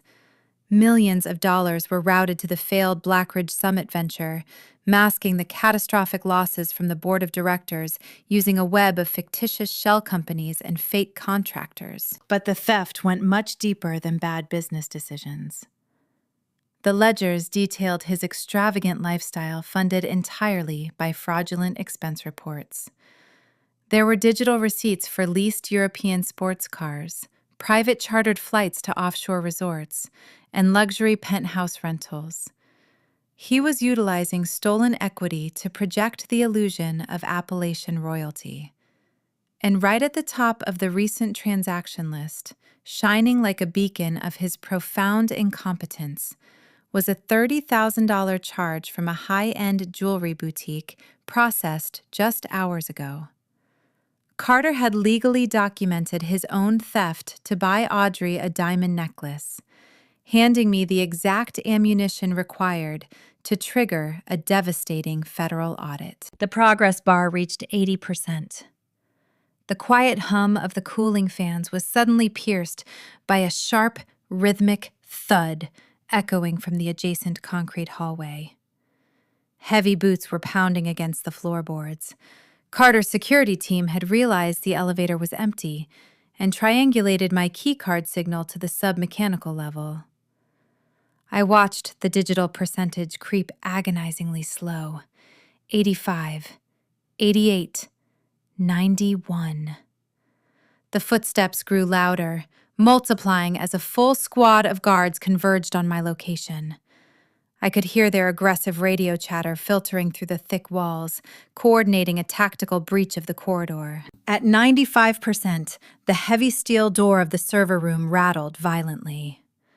A muffled voice shouted orders through the metal, demanding I open the door immediately. They were swiping their standard security badges against the scanner, but my master access code had automatically initiated a temporary lockdown protocol, denying their entry. I stood perfectly still, my eyes locked on the crawling blue line on the monitor. 97. 98. The guards realized their cards were useless. A heavy, metallic clanging resonated as they retrieved a breaching ram, preparing to force the electronic lock. 99. The heavy door groaned under the first brutal impact, the steel frame bending slightly inward. The monitor emitted a sharp, high-pitched chime. Download complete. I snatched the metal drive from the port and shoved it securely into my pocket. I did not run toward the main entrance. I pivoted toward the rear of the server racks, dropping to my knees beside a large industrial ventilation grate. Having memorized the building blueprints, I knew this specific duct provided direct airflow to the exterior alleyway. I unlatched the heavy metal cover, sliding it quietly to the side. I crawled into the narrow, dark shaft just as a second deafening crash shattered the electronic deadbolt.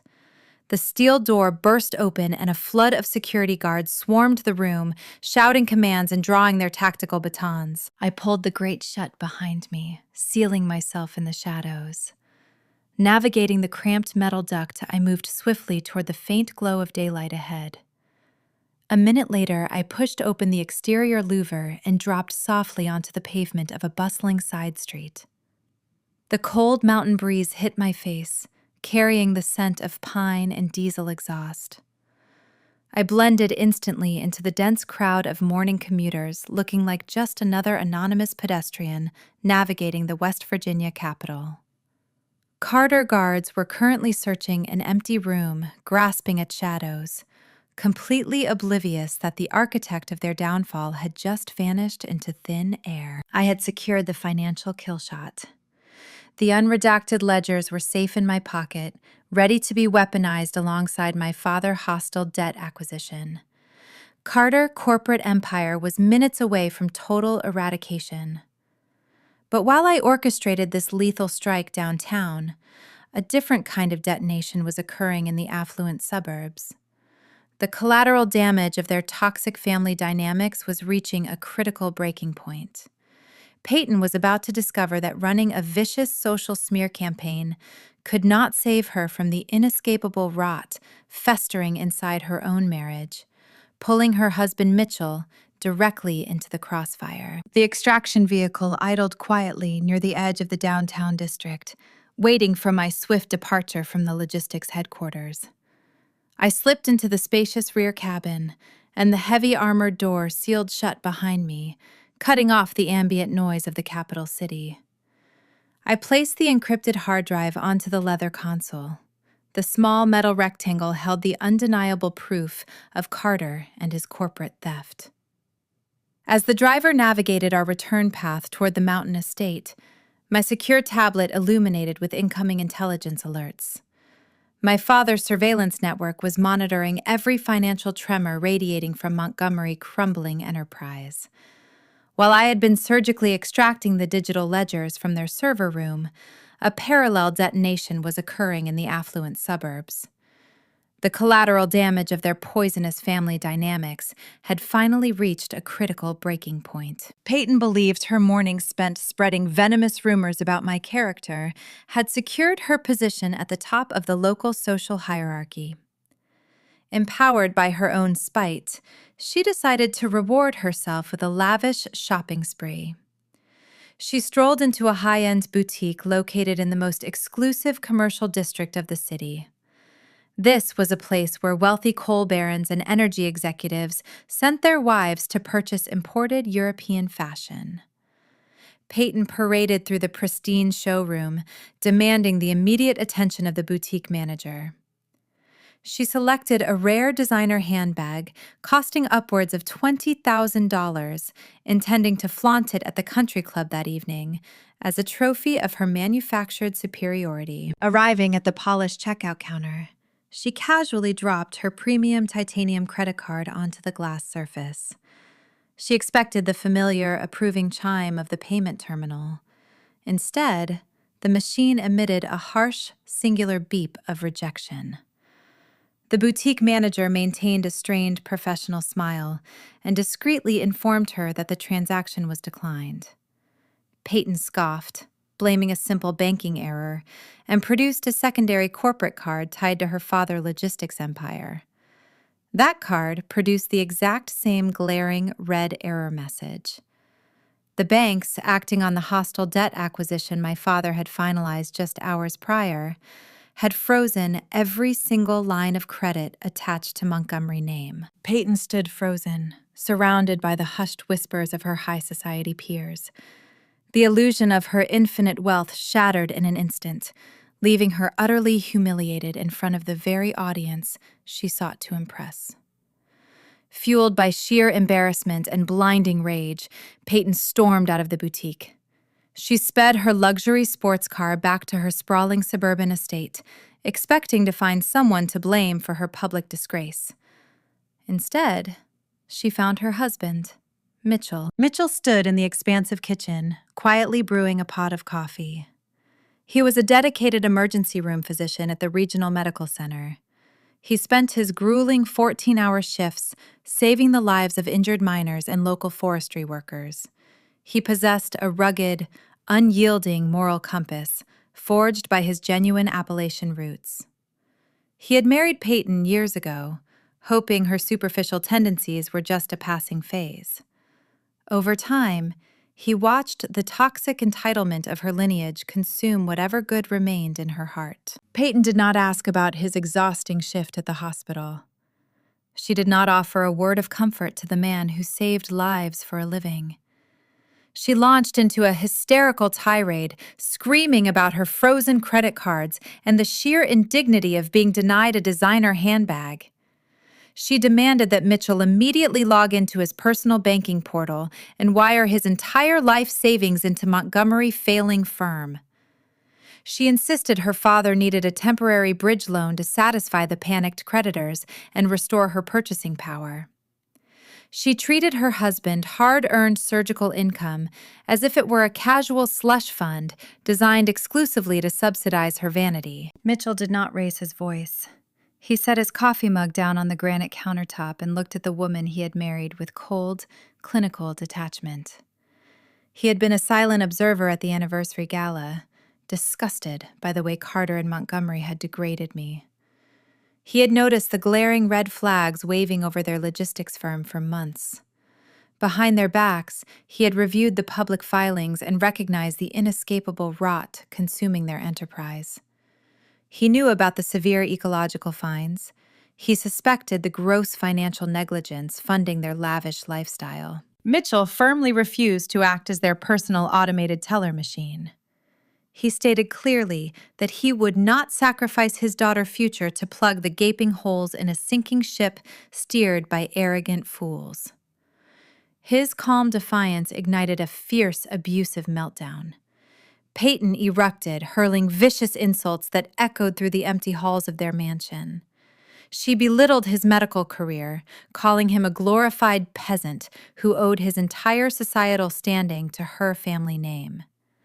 She screamed that without Montgomery influence, Mitchell would be nothing but a nameless doctor working in a backwoods clinic. She revealed the ugly, bigoted core of her personality, proving she viewed everyone outside her bloodline as disposable assets meant only to be drained. The eruption severed the last remaining thread of Mitchell patience. He walked past her thrashing form and ascended the grand staircase. He had anticipated this exact implosion for weeks. He entered their master bedroom and packed a single canvas duffel bag with his essential belongings. He walked down the hall to the nursery and gently scooped up their young daughter, wrapping her in a warm blanket to shield her from the toxic screaming echoing from the kitchen. Mitchell descended the stairs carrying his child in one arm and holding a thick blue folder in his free hand. He approached Peyton, who was still raving about her social status, and pressed the legal documents firmly against her chest. He did not offer a dramatic speech. He simply informed her she was formally served. The blue folder contained expedited emergency divorce papers drafted by a top-tier family law attorney he had retained days prior. Appended to the filing was a strict financial restraining order granted by a local judge, immediately severing Peyton access to his personal medical income and their shared assets. He informed her that he was filing for sole physical custody, citing her profound emotional instability and her family impending federal fraud investigation. He turned his back on her stunned, silent form and walked out the front door, letting the heavy mahogany shut with a definitive, echoing thud. Peyton collapsed onto the pristine hardwood floor, letting the legal documents scatter around her knees. She was left entirely isolated in a sprawling house she could no longer afford to heat, holding worthless titanium credit cards and abandoned by the only man who had ever tried to anchor her to reality. She was destitute, a fallen socialite who had traded her family for a fleeting illusion of superiority. This domestic collapse achieved far more than delivering poetic justice to a cruel sister-in-law. It served a vital, devastating strategic purpose in my overarching corporate war. Mitchell, clean, untainted medical savings represented the very last legitimate financial lifeline available to Montgomery and Carter. With that door slammed shut, the two men were thrust into a state of blind, frantic desperation. They had no remaining allies, no hidden reserves, and no banks willing to answer their calls. They were cornered animals, bleeding out in the financial wilderness, searching desperately for a savior. That profound panic would force them to seek salvation from the only entity offering a rope. They were preparing to grovel before Black Pine Holdings, enthusiastically marching straight into the jaws of the trap I had flawlessly designed for them. The financial containment field I constructed around my former family was officially impenetrable. Following the severe domestic collapse where Mitchell severed their final legitimate monetary lifeline, a profound and suffocating panic consumed Montgomery. He and Carter were cornered beasts, bleeding out in a corporate wilderness. Traditional banking institutions refused their frantic telephone calls. Private investors ignored their desperate pleas for a temporary bridge loan. They faced an impossible $250 million deadline hanging over their heads like a guillotine. This absolute desperation drove them toward the only remaining beacon of false hope. They initiated contact with Black Pine Holdings. My father had spent 4 decades transforming a small Appalachian timber operation into a faceless, terrifying conglomerate. Silas Ross bought struggling energy sectors, streamlined them, and generated billions without ever stepping in front of a camera or attending a high society gala. He was a phantom billionaire, preferring the quiet solitude of the forest to the hollow chatter of boardrooms. Montgomery knew the prestigious name of the firm, but he lacked the basic intelligence to uncover the true identity of its reclusive chairman. To my father-in-law, Black Pine represented a mythical savior, possessing bottomless capital and loose lending standards. He had no idea he was actively begging for mercy from the exact same timber cutter he had relentlessly mocked at the anniversary gala. Sitting comfortably inside the underground command center, I monitored their frantic outreach. My elite cyber technicians had compromised their executive servers, allowing me to intercept every single outgoing communication. I watched their digital pitch deck arrive in real time. Reading their proposal provided a fascinating study in unchecked delusion. Montgomery submitted a formal request for a massive $250 million capital injection. To secure this enormous sum, he and Carter braided together a tapestry of brazen fabrications. They presented wildly inflated asset valuations, claiming their failing logistics fleet was worth triple its actual market value. They shamelessly doctored geological surveys regarding the abandoned mountain mining venture, attempting to portray the toxic wasteland as a highly lucrative untapped coal reserve. Their lies were reckless and easily disproven by any competent auditor. Furthermore, they offered absurdly favorable equity terms, practically surrendering majority control of their enterprise just to secure immediate cash. They were offering the keys to their kingdom to a total stranger, simply to avoid the public humiliation of bankruptcy. Carter authored the executive summary attached to the fraudulent portfolio. His words dripped with manufactured confidence, masking the sheer terror motivating his actions. He believed his superficial charm could overcome hard mathematics. He attached a personal letter to the financial data detailing his supposed expertise in navigating complex regulatory environments. This was a hilarious claim, considering I was the one who had spent years secretly shielding his firm from the Environmental Protection Agency. He described his disastrous mountain operations as visionary developments hampered only by temporary macroeconomic shifts and unfair governmental oversight. I read his electronic signature at the bottom of the document, feeling a profound sense of clinical detachment. He was a man willing to commit massive federal fraud to maintain his country club membership. He was happily handing me the heavy rope required to hang his entire legacy. Operating behind a veil of corporate anonymity, I assumed the role of a senior executive proxy for Black Pine Holdings. I utilized an untraceable email server routed through a dummy corporation in Delaware. I drafted a formal response to their desperate solicitation, carefully selecting words designed to inflate their already massive egos. I did not request a drawn-out due diligence period or demand an extensive auditing phase. I knew a sudden deep dive into their books might spook them and cause them to seek alternative shelter. Instead, I crafted a message praising their innovative logistics strategies and expressing deep admiration for their resilience. I informed them that our enigmatic chairman was highly motivated to finalize the acquisition immediately and partner with such a prestigious local family. I officially approved their request for the massive bailout.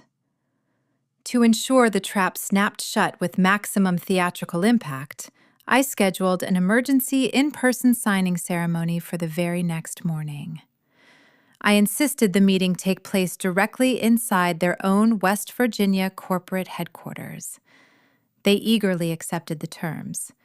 They believed they had successfully fooled a Wall Street titan into funding their fraudulent lifestyle. The reality was that they had just invited a firing squad into their own living room. The moment my approval landed in their inbox, the atmosphere inside their executive suite shifted from crushing despair to euphoric triumph. Empowered by the illusion of a miraculous victory, Carter sought to reassert his dominance over the woman he believed he had defeated. My mobile device vibrated against the glass table. The glowing screen displayed a new incoming message from my ex-husband. He could not resist the urge to gloat. His fragile narcissism demanded an audience for his manufactured success. I opened the text and absorbed his profound ignorance. Carter bragged that a mysterious tycoon recognized his immense potential and was preparing to inject hundreds of millions into his personal accounts. He stated that true visionaries always attract powerful investors, while useless peasants like me always end up exactly where they belong. He cruelly suggested I get comfortable rotting in the gutter because his new wealthy partners would ensure I never found employment in the state again. He proudly declared that he was officially untouchable and that discarding me was the best business decision he ever made. I stared at the glowing letters forming his pathetic boasts. A weak-minded opponent might have replied with a sarcastic remark or a vague threat to ruin his evening. I chose the most devastating response possible. I simply left the message unread. I offered him zero validation, zero anger, and zero energy. The silent digital void would force him to sit alone with his own anxious thoughts, wondering if I even cared about his imaginary triumph. The dramatic irony saturating the situation was thick enough to cut with a steel blade. Across town, inside his lavish administrative suite, Carter was gleefully pouring cheap champagne and vigorously polishing his expensive Italian leather shoes. He was excitedly preparing his best tailored suit and rehearsing his most charming sycophantic handshake in front of a mirror. He genuinely believed tomorrow morning would mark the greatest financial victory of his entire professional career. He was completely oblivious to the fact that he was enthusiastically polishing the very boots he would wear to his own highly orchestrated corporate execution. He thought he was welcoming a savior, but he had just invited the Grim Reaper to sit at the head of his conference table. The dawn was rapidly approaching, and the stage was perfectly set for a catastrophic collision between his fragile illusions and my brutal reality. The upcoming morning promised a confrontation that would permanently reshape the landscape of Appalachian high society and leave his fraudulent empire shattered on the marble floor. The morning sun broke over the Appalachian ridges, casting a sharp, unforgiving glare against the towering glass facade of the logistics headquarters. The mountain air carried a bitter, biting chill, a fitting prelude to the execution scheduled for 10 o'clock. Inside the expansive marble lobby, Montgomery orchestrated a spectacle of desperate pageantry. He had procured a literal red velvet runner, unrolling it from the revolving doors all the way to the private elevator banks. His board of directors stood corralled along the velvet ropes, resembling hostages more than esteemed investors. These elderly shareholders looked thoroughly exhausted. Dark circles shadowed their eyes, betraying weeks of sleepless nights dodging margin calls and impending bankruptcy rumors. Yet today, They were commanded to smile and hold crystal flutes of cheap champagne, forced participants in a pathetic theater of manufactured success. Carter paced near the entrance, adjusting his Italian silk tie for the dozenth time. He radiated an unearned, fragile arrogance, acting as if he single-handedly manifested this miraculous rescue through sheer brilliance. He whispered hurried, sycophantic instructions to his father, ensuring their upcoming pitch synchronized perfectly. They were two cornered animals dressed in bespoke wool, genuinely believing they had outsmarted the ruthless financial ecosystem. They viewed the incoming titan not as a human being, but as an infinite cash reserve, a gullible tycoon ready to absorb their staggering debt in exchange for a slice of Appalachian royalty. Their supreme classism acted as a thick blinder, shielding them from the reality marching toward their front steps. The ambient noise of downtown traffic suddenly ceased. A synchronized fleet of pristine, armored black Maybach sedans glided smoothly onto the restricted corporate plaza, their heavy tires crushing the thin layer of morning frost. The synchronized arrival projected an aura of terrifying, limitless wealth. Montgomery dropped his champagne flute into a passing waiter tray and sprinted toward the glass doors, dragging Carter by the elbow. They practically tripped over their own expensive shoes, eager to prostrate themselves before the savior of their fraudulent legacy. The lead vehicle halted precisely at the edge of the Velvet Runner. 4 elite tactical contractors stepped out simultaneously, securing the perimeter with chilling military precision. The rear passenger door swung open. Silas Ross emerged into the stark morning light. The man they had relentlessly mocked months ago as a filthy backwoods timber cutter was entirely erased. In his place stood an apex corporate predator. My father wore an immaculate, custom-tailored charcoal suit that draped flawlessly across his broad, imposing shoulders. A crisp white dress shirt contrasted sharply against a midnight silk tie, while a rare platinum timepiece rested subtly on his wrist. He did not walk. He commanded the physical space, absorbing the surrounding oxygen. His silver hair caught the sunlight, and his posture radiated a lethal, unyielding authority forged through decades of crushing, ruthless competitors on Wall Street. Staring right at the billionaire Montgomery, and Carter experienced a profound, astonishing cognitive failure. Their deep-rooted prejudice short-circuited their basic perception. Because they inherently categorized working-class laborers as subhuman, invisible entities, their brains simply could not reconcile the image of the grease-stained lumberjack from the anniversary gala with the terrifying financial deity currently standing on their red carpet. They saw only the armor of extreme wealth. They saw the Maybachs, the tactical guards, and the promise of a $250 million lifeline. Blinded by their sheer desperation to survive the day, they enthusiastically greeted their executioner. "Welcome to our humble enterprise," Chairman Montgomery gushed, bowing so deeply his spine appeared to bend at an unnatural angle.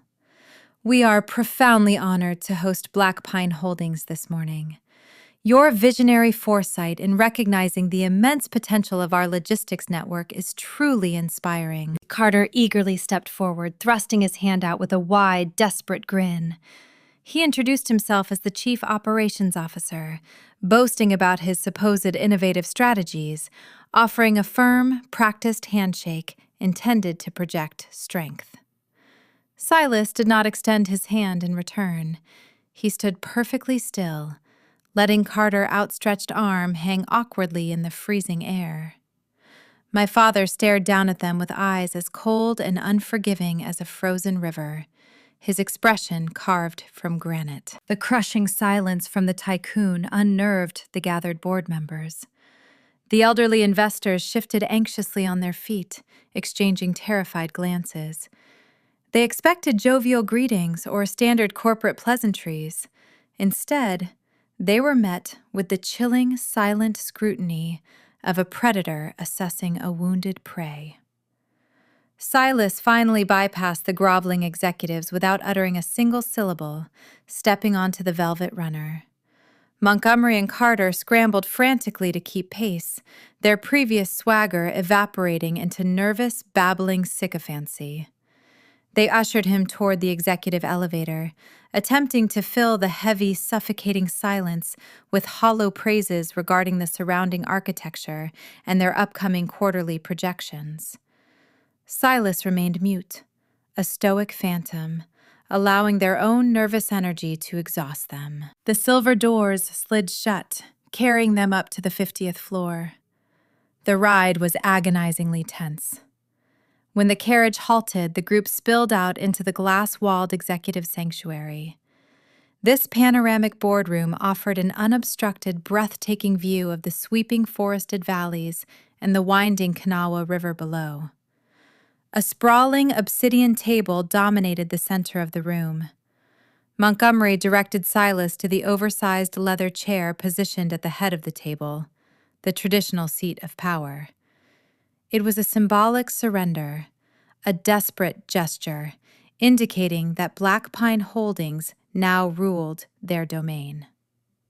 My father took the seat, his posture remaining rigid and calculating, his tactical guards flanking the doorway like statues. Montgomery scurried to the opposite end, retrieving a thick leather-bound portfolio. His hands trembled noticeably as he opened the cover, revealing the crisp, freshly printed bailout contracts. These documents represented their ultimate salvation, a legal bridge over the gaping chasm of their impending ruin. He slid the portfolio delicately across the polished glass surface, stopping it exactly in front of Silas. Carter produced a heavy, solid gold fountain pen from his breast pocket, placing it gently beside the signature line with a theatrical flourish.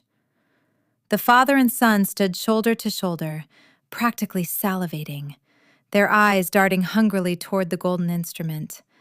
They held their collective breath, waiting for the swift stroke of ink that would instantly validate their fraudulent empire, refill their drained accounts, and restore their manufactured high society status. The board of directors crowded into the periphery of the room, clutching their briefcases, praying for a swift resolution to the nightmare threatening their pensions. The air inside the glass sanctuary grew impossibly thin. Every gaze fixated on the tycoon hands. Silas stared down at the crisp white paper, his face an impenetrable mask of quiet fury. He possessed the sole authority to save them from a catastrophic plunge into total destitution, yet his stillness indicated a much darker impending shift. The stage was flawlessly set for the grand finale, the tension stretching tighter than a piano wire. Montgomery offered a strained, hopeful smile, silently pleading for the transaction to conclude. He had no inkling that the man sitting across from him lacked the executive clearance to sign those specific documents. He remained entirely oblivious that the true decision-maker, the ultimate architect of their impending destruction, was currently waiting just outside those heavy oak doors, preparing to step into the light and shatter their reality into a million jagged pieces. The ensuing confrontation would strip away their illusions, unearth their buried crimes, and deliver a reckoning that the Appalachian elite would whisper about for generations. The ticking of the vintage wall clock amplified the suffocating tension inside the glass-walled sanctuary. 60 seconds dragged by, each one pulling the tight string of Montgomery patience closer to snapping. Silas sat motionless at the head of the polished obsidian table, his chilling gaze fixed upon the crisp bailout contracts. The solid gold fountain pen rested just inches from his resting hand, gleaming under the recessed lighting. This small, cylindrical object represented the sole lifeline for an energy logistics empire teetering on the edge of the abyss. Carter leaned forward, his knuckles turning white as he gripped the edge of the table, projecting a desperate hunger. He was a man accustomed to having his problems erased by a swift signature or a transferred fund. Yet here he was, sweating under the silent scrutiny of a true apex predator.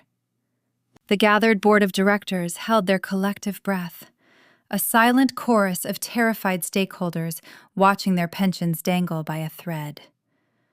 Montgomery offered a strained, trembling smile, hoping to coax the billionaire into action. He cleared his throat, attempting to break the agonizing silence. "The terms are incredibly favorable," Chairman Montgomery stated, his voice betraying a faint, high-pitched quaver. "A single stroke of that pen initiates a highly profitable era for Black Pine Holdings." Silas slowly shifted his gaze from the documents to the golden instrument. He did not reach for it. Instead, he leaned back into the plush leather chair, resting his elbows on the armrests and steepling his fingers. The calculated movement sent a fresh wave of panic rippling through the executives. "It is a remarkably generous offer," Silas rumbled, his deep baritone reverberating against the panoramic windows. "However, you misunderstand the internal governance of my organization." Montgomery blinked, confused by the sudden pivot. "I assure you, our legal team can accommodate any structural amendments you require. The structure is not the issue," Silas replied, his face an unreadable mask carved from stone. "The issue is authorization. I serve as the chairman of the board. I guide the overarching philosophy of our investments. I do not, however, possess the executive clearance to authorize day-to-day acquisitions or sign binding financial covenants of this magnitude." A collective murmur of confusion swept through the elderly shareholders. Carter exchanged a panicked glance with his father, his manufactured confidence fracturing. If the chairman could not sign, their miraculous rescue was an illusion. "Then who holds the authority?" Carter asked, his tone pitching upward in poorly concealed terror. "That profound responsibility," Silas answered, his eyes locking onto Carter with lethal precision, "belongs exclusively to the chief executive officer. And she has just arrived." The heavy oak doors at the rear of the boardroom swung inward with a resonant, echoing thud. The sound severed the remaining tension in the room, drawing every single pair of eyes toward the threshold. Measured, deliberate footsteps pierced the ensuing silence. The sharp rhythm of stiletto heels striking the polished Italian marble floor announced a presence that demanded unyielding attention. I walked into the executive sanctuary, leaving the modest, unassuming forestry consultant dead and buried in the past. I was clad in a razor-sharp midnight blue power suit, a garment tailored to project undeniable lethal authority. The fabric draped flawlessly across my shoulders, functioning as modern armor. A crisp white silk blouse contrasted starkly against the dark wool. I held my head high, purposely leaving my hair pulled back to expose the fading, ugly purple bruise marking my left cheekbone. I wanted every shareholder in that room to witness the physical evidence of Carter cowardly brutality. I bypassed the stunned corporate executives moving with the terrifying grace of a predator claiming its rightful territory. Montgomery stared at me as if a phantom had materialized through the solid glass walls. His mouth hung open, his jaw practically resting on his silk tie. A profound cognitive failure hijacked his brain. He looked at my tailored suit, analyzed my unwavering posture, and watched as Silas, the billionaire he had just spent the morning groveling before, remained perfectly calm at my sudden intrusion. The mathematical impossibility of his despised daughter-in-law sharing the exact same commanding air as a Wall Street titan caused his arrogant worldview to short-circuit. He could not process how the hillbilly charity case he loved to torture was striding confidently into a high-stakes financial negotiation. Carter was the first to shatter the paralyzed silence.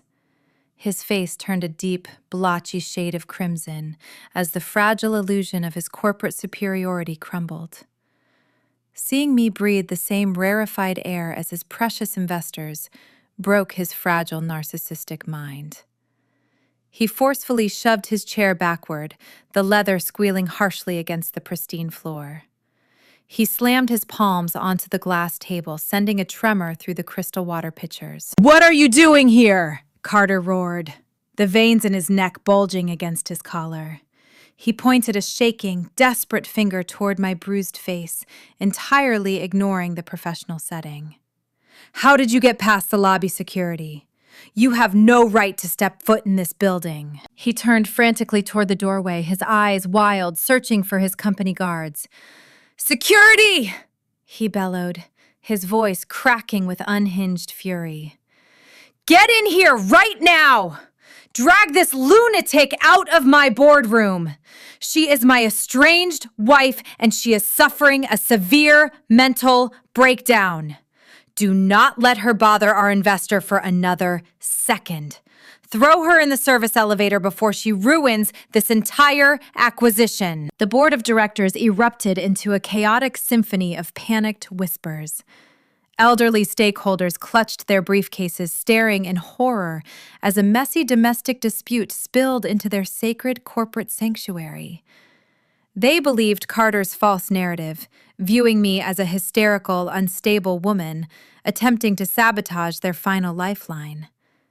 They remained entirely blind to the fact that the woman they were judging held the executioner's scythe directly over their collective necks. Responding to the shouting, two burly building guards wearing standard gray uniforms rushed through the open oak doors. They moved with aggressive intent, reaching their thick hands forward, preparing to grab my arms and forcefully remove me from the premises. Carter offered a cruel, victorious sneer, anticipating my physical humiliation in front of the most powerful people in the state. His satisfaction lasted less than a second. The elite private security contractors flanking my father moved with terrifying lethal speed. They stepped seamlessly in front of me, forming an impenetrable human wall of tailored black fabric and tactical precision. In perfect unison, the bodyguards reached beneath their jackets. The sharp, mechanical click of heavy-duty stun guns being drawn echoed over the chaotic noise of the boardroom. Bright blue electrical arcs crackled fiercely at the tips of the weapons, emitting a harsh, intimidating buzz that ripped through the air. The two corporate guards froze instantly in their tracks. Recognizing the overwhelming tactical disadvantage, they raised their hands in immediate surrender and backed away slowly into the corridor. The crackling electricity faded, but the lethal threat hanging in the room remained thick and undeniable. Carter stood paralyzed at the table, his outstretched arms falling limply to his sides. His brain scrambled to rationalize the impossible scene. He looked wildly at Silas, expecting the tycoon to be deeply offended by my presence and demand my removal. Chairman Carter stammered, his voice trembling as he attempted to salvage the ruined atmosphere. "I apologize for this disruption. My ex-wife is delusional. Please let my security handle this so we can return to our critical discussion." Silas did not blink. He slowly unbuttoned his custom suit jacket with chilling, deliberate calmness. He placed his large hands flat on the obsidian table and pushed himself up to his full, towering height. When he struck the glass surface with a closed fist, the impact sounded like a gunshot echoing off the panoramic windows and causing every single board member to jump in their seats. "You pathetic, arrogant little boy." Silas roared his deep baritone, vibrating the floorboards beneath our feet. "You dare summon your mall cops to lay hands on my biological daughter?" The collective gasp from the board of directors sucked all the remaining oxygen out of the room. Shareholders clutched their chests, staring at me with eyes wide with shock. Silas turned his predatory gaze away from Carter and locked it entirely onto Montgomery. The older man was trembling in his seat, gripping the armrests so tightly his knuckles turned blue. "Tell me," Montgomery Silas demanded, his voice dropping into a cold, deadly register that promised total annihilation. "Do you still think my money is too filthy for your pristine bank accounts? 5 years ago, you looked me in the eye and treated me like garbage. You called me a lowly, backwoods timber cutter. Are my hands still too dirty to sign your salvation checks today? The blood drained completely from Montgomery's face, leaving him a sickly, chalky white. The deep wrinkles on his forehead seemed to age him 2 decades in a matter of seconds. His mouth opened and closed silently. The terrifying puzzle pieces snapped together in his arrogant mind. The words daughter and timber cutter collided with the reality of the billionaire standing before him. He superimposed the memory of the man in the faded flannel shirt over the terrifying financial titan currently wearing an immaculate charcoal suit. The horrific truth finally broke through his impenetrable wall of classism. The laborer he had relentlessly mocked was the most ruthless private equity kingmaker on the eastern seaboard. And the destitute daughter-in-law he had actively encouraged his son to abuse was the sole heir to an unimaginable $2 billion empire. Carter collapsed backward into his chair as if his knees had been physically shattered. He stared at the fading bruise on my cheekbone, realizing, with crushing, nauseating clarity, that he had not just assaulted a submissive, dependent wife. He had publicly struck the most powerful corporate predator in the region. The staggering magnitude of his colossal mistake paralyzed his vocal cords. The stage was now perfectly arranged for me to deliver the final, devastating blow. The paralyzed silence in the glass sanctuary stretched into a suffocating eternity. I did not give Carter or his father a single second to recover their shattered senses. Moving with the calculated grace of a predator claiming its rightful territory, I stepped past my ex-husband. His eyes were wide, unblinking mirrors reflecting his impending doom. I walked directly to the head of the polished obsidian table.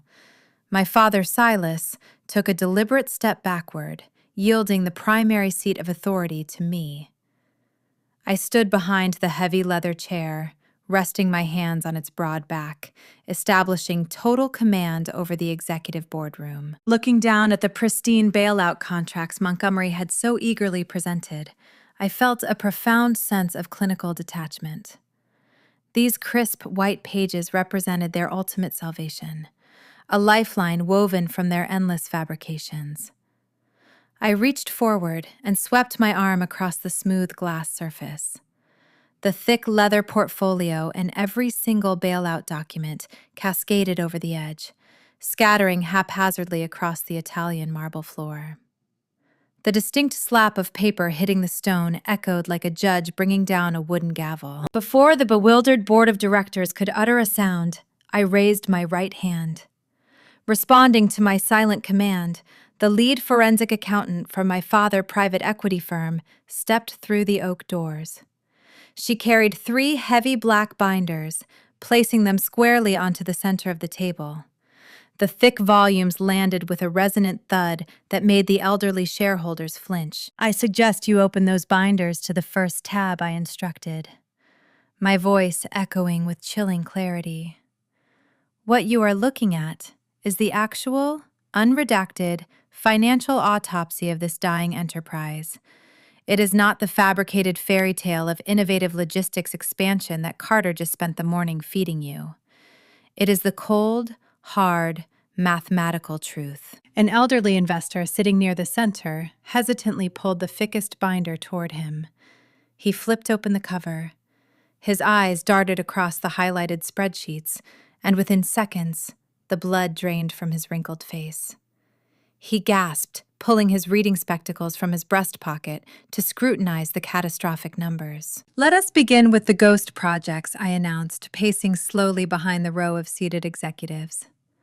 For the past 3 years, Carter has funneled tens of millions in investor capital into an abandoned mountain mining venture.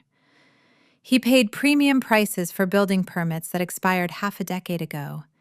He wired immense sums to fraudulent contractors who miraculously vanished into thin air the very next day.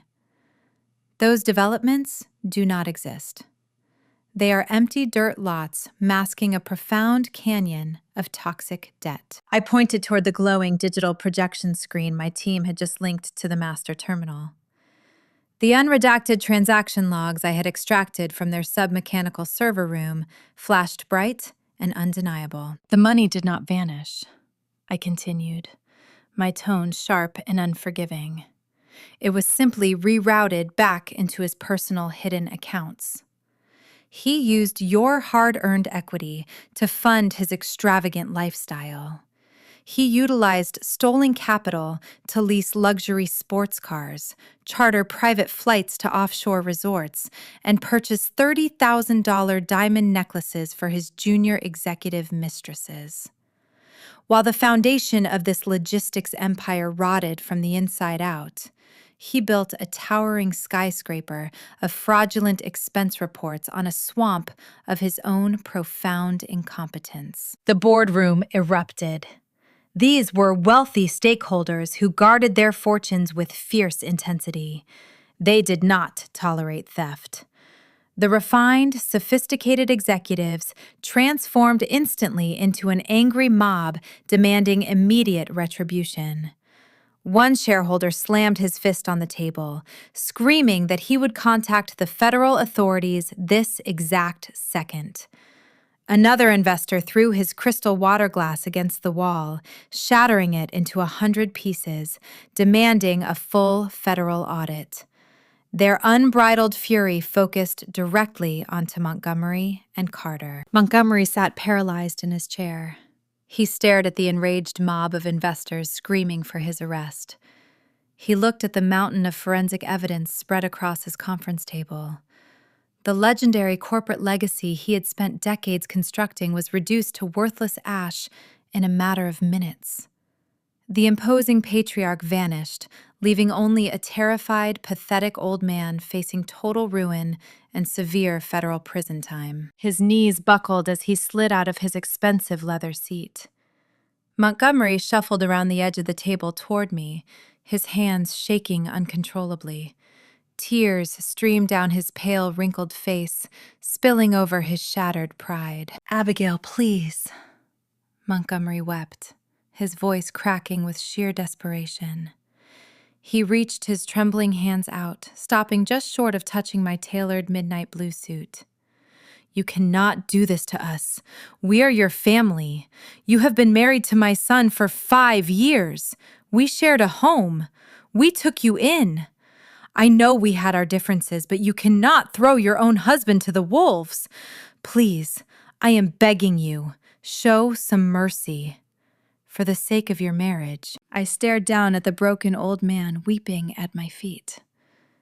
He was shedding genuine tears of terror, but they did not move a single fiber of my being. "You ask for mercy in the name of a marriage your son ruined," I said, my voice slicing through the heavy air with lethal precision. "You plead for salvation in the name of a family that treated me like a disposable servant. You think shedding a few pathetic tears today erases the fact that you publicly humiliated me, calling me a hillbilly charity case. You do not know the true meaning of family, Montgomery. You only understand cruel, transactional power." I turned my gaze away from his weeping form and addressed the silenced room. "My private equity fund did not come here today to sign a bailout contract. We came here because we have already purchased the entirety of your $250 million toxic debt from your panicked lenders. We are your sole and absolute creditor. And because you are currently in severe, unrecoverable breach of those loan covenants, I am officially accelerating the debt. I am foreclosing on this entire corporate building. I am seizing your commercial portfolios, and I am immediately confiscating the sprawling suburban mansion you currently reside in." The sheer magnitude of my declaration hit Carter like a speeding freight train. The arrogant, entitled vice president who had spent his entire life bullying those beneath him, shattered into a million pathetic pieces. The realization that he was suddenly penniless stripped away his fake bravado. He had no trust fund to fall back on. He did not even have a bed to sleep in tonight. The sudden, terrifying free fall into crushing poverty broke his mind. Carter let out a strangled sob. He dropped to his knees on the cold marble floor, abandoning every ounce of his remaining dignity. He crawled frantically around the edge of the glass table, dragging his bespoke trousers across the ground. He reached my side and threw his arms around my calves, burying his tear-stained face against my legs. "Abigail, please!" He wept, his voice a high-pitched whine that echoed shamefully across the room. "Please do not do this to me. I am so sorry. I was wrong about everything. The financial stress was destroying my mind. That is the only reason I hit you. I swear I never meant to hurt you. I love you. Just give me one more chance. Do not throw me out on the street to die." I looked down at the sniveling, miserable creature clinging to my legs. This was the same man who had publicly struck me and then paraded his mistress in the lobby just hours ago.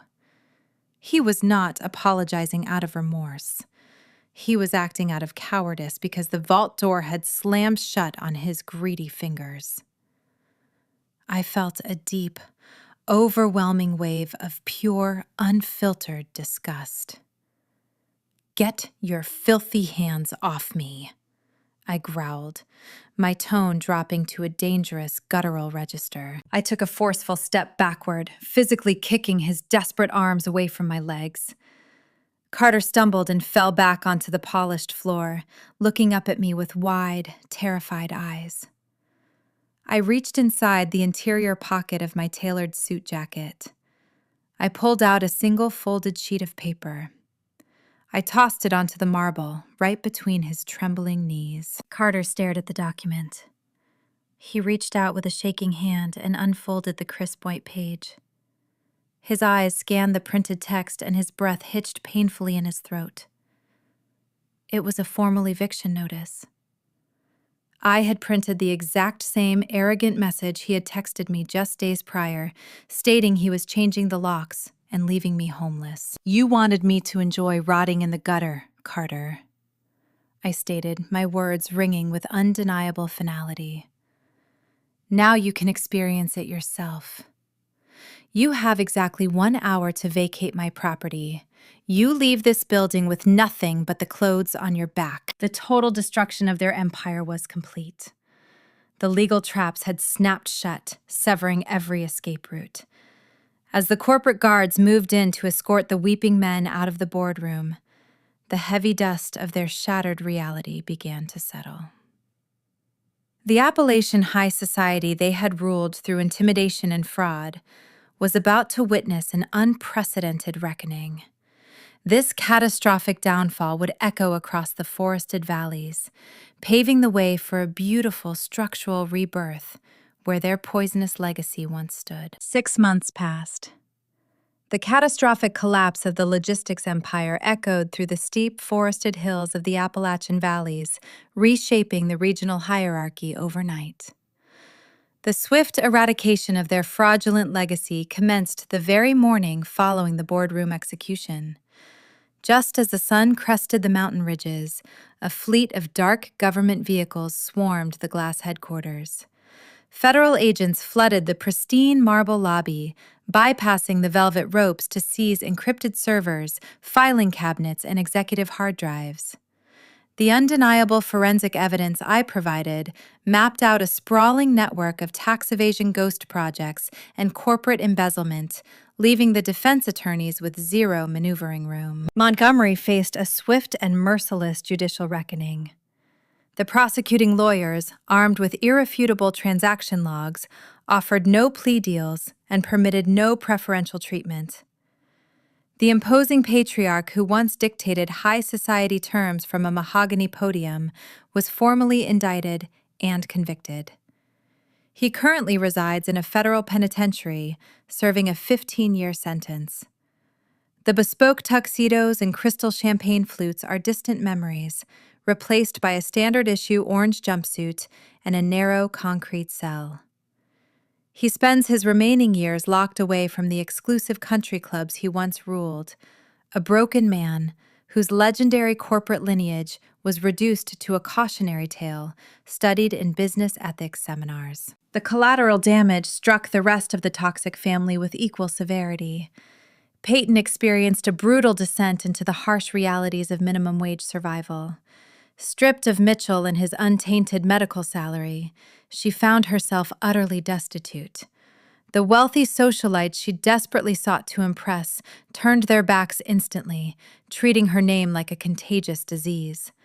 Without access to elite boutiques or luxury vehicles, she now relies on public transit to reach her job at a dilapidated, grease-stained diner on the outskirts of town.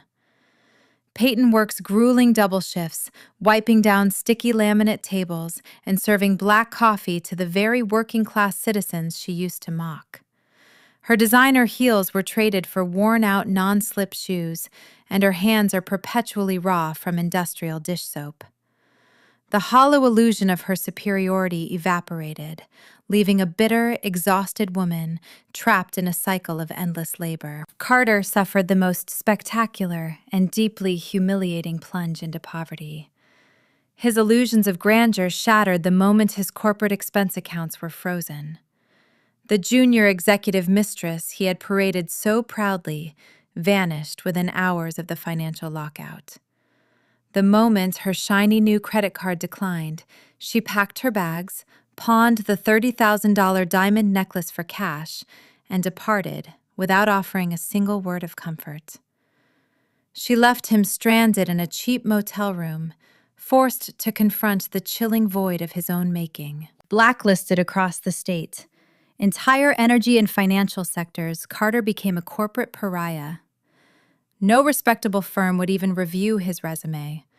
The former golden boy of logistics was forced to seek employment far outside his comfort zone. He now toils at a dusty rural mining supply store situated deep in the coal country.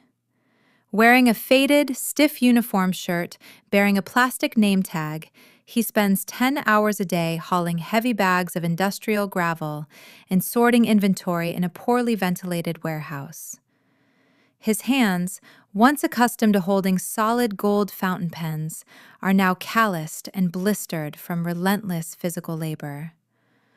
Most of his meager hourly paycheck is instantly garnished to satisfy his staggering federal restitution debts. During his short lunch breaks, he sits alone on a rusted loading dock, eating cold sandwiches and staring blankly into the distance. He is perpetually haunted by the crushing realization that his staggering arrogance cost him a priceless diamond and left him holding nothing but worthless dirt. Far removed from their squalor, the crisp West Virginia morning air filled my lungs, offering a profound sense of rejuvenation. The biting mountain wind carried the scent of pine and the distant rushing sound of the Whitewater River below. I stood firmly on a vast expanse of freshly cleared land situated in a prime suburban enclave. This sweeping acreage was the exact former location of Montgomery's ostentatious mansion. Following the foreclosure, I had seized the deed and ordered the immediate eradication of the toxic estate. Heavy yellow excavators had torn through the grand columns and imported marble floors, grinding the physical memory of their arrogance into fine dust.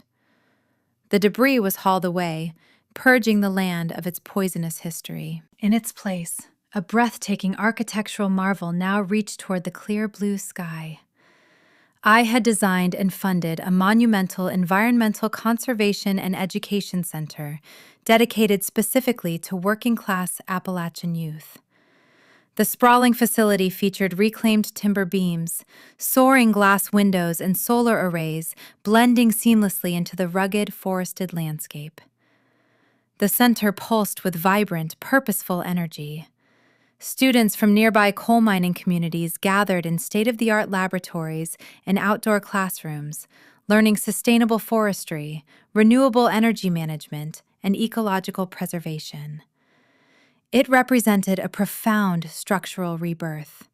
The very soil that once housed a family of parasitic frauds was now nurturing the future leaders of the region. I watched the students interact with their instructors, feeling a deep, satisfying warmth spread through my chest. The sprawling campus stood as a testament to genuine power, a power rooted in uplifting communities rather than exploiting them. The facility provided full scholarships, ensuring that bright, ambitious children would never be hindered by the systemic classism that my former in-laws had so fiercely championed. A short distance away, near the main entrance plaza, stood Mitchell. The hard-working emergency room physician looked visibly younger, the heavy, suffocating exhaustion of his former marriage entirely lifted from his athletic frame. He held the hand of his smiling young daughter, guiding her toward a botanical exhibit. Mitchell spotted me across the courtyard and offered a warm, respectful nod. It was a silent, powerful acknowledgement between two survivors who had walked through the fire and emerged unburned. He had secured full custody and protected his child from a lineage of narcissistic abusers, finding true peace in his quiet, dignified life. Beside me, my father, Silas Ross, observed the thriving campus. The reclusive billionaire wore a sharp-tailored charcoal overcoat, safeguarding against the mountain chill. His piercing Wall Street eyes, usually calculating and stern, softened with an undeniable, profound pride as he surveyed the educational center. He did not need to vocalize his approval. His quiet, steady presence communicated a depth of respect that words could never capture. He had watched me shed the suffocating disguise of a submissive consultant and forge myself into an unyielding force of nature. We shared a silent, unbreakable bond, cemented by mutual respect and uncompromised integrity. I smoothed the lapels of my tailored emerald green coat, breathing in the fresh, untainted mountain air. The dark purple bruise that once marked my cheekbone had long since faded, leaving behind flawless skin and a fortified spirit. The raging internal conflict that consumed my existence for 5 agonizing years was laid to rest. I no longer needed to shrink my intellect or hide my formidable lineage to appease the fragile egos of insecure men. True family, I realized, is never defined by toxic biological obligations or restrictive marital contracts.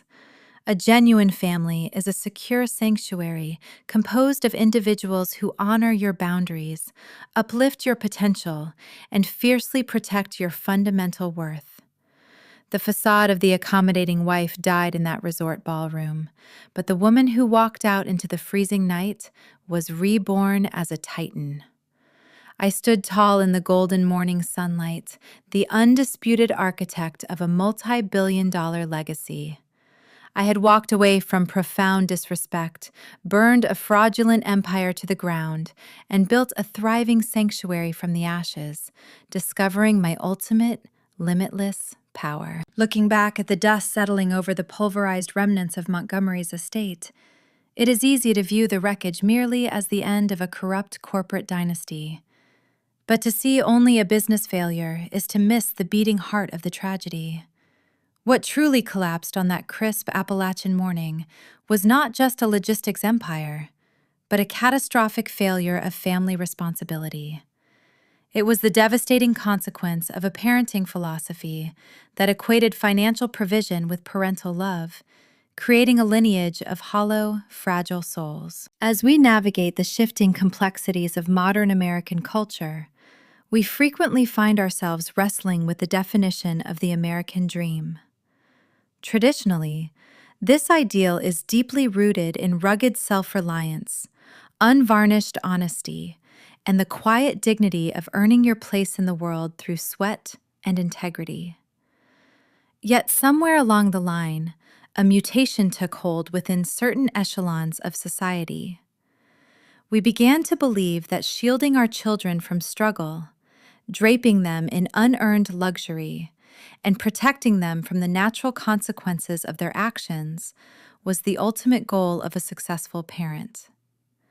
We traded the forging of character for the facilitation of comfort. Montgomery raised his children, Carter and Peyton, inside a gilded cage of staggering entitlement. He taught them that their last name was an impenetrable shield against accountability, and that human worth was measured strictly by the designer labels they wore or the exclusive country clubs they frequented. He gave them generational wealth, but he starved them of basic emotional awareness. He provided them with limitless credit lines, but bankrupted their moral compass. When we examine Carter's spectacular downfall, we do not just see a greedy logistics executive. We see a terrified, emotionally stunted boy playing dress-up in a bespoke suit. When confronted with his own profound inadequacies and the impending ruin of his fraudulent ventures, he did not possess the emotional regulation or the resilience to face reality. Instead, he lashed out. He struck the woman he was supposed to protect because his parents never taught him how to process fear, vulnerability, or failure. His arrogance was merely a brittle shell masking a deep, unexamined void. Similarly, Peyton's hysterical breakdown over a declined credit card showcased a woman whose entire identity was tethered to a piece of plastic. When the money vanished, she ceased to exist. This story forces us to look deeply at the bedrock of the traditional family structure.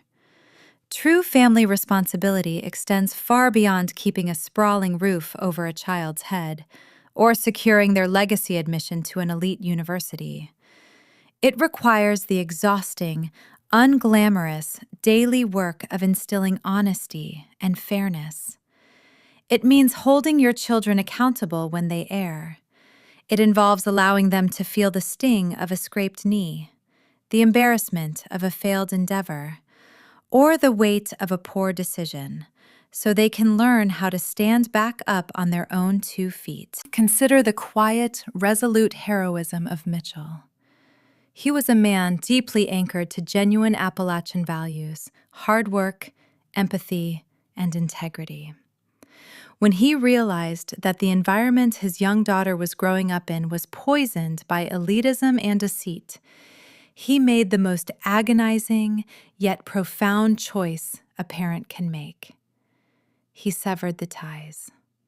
He packed a single bag and walked away from the illusion of a perfect, wealthy family to protect his child's developing mind from a toxic lineage.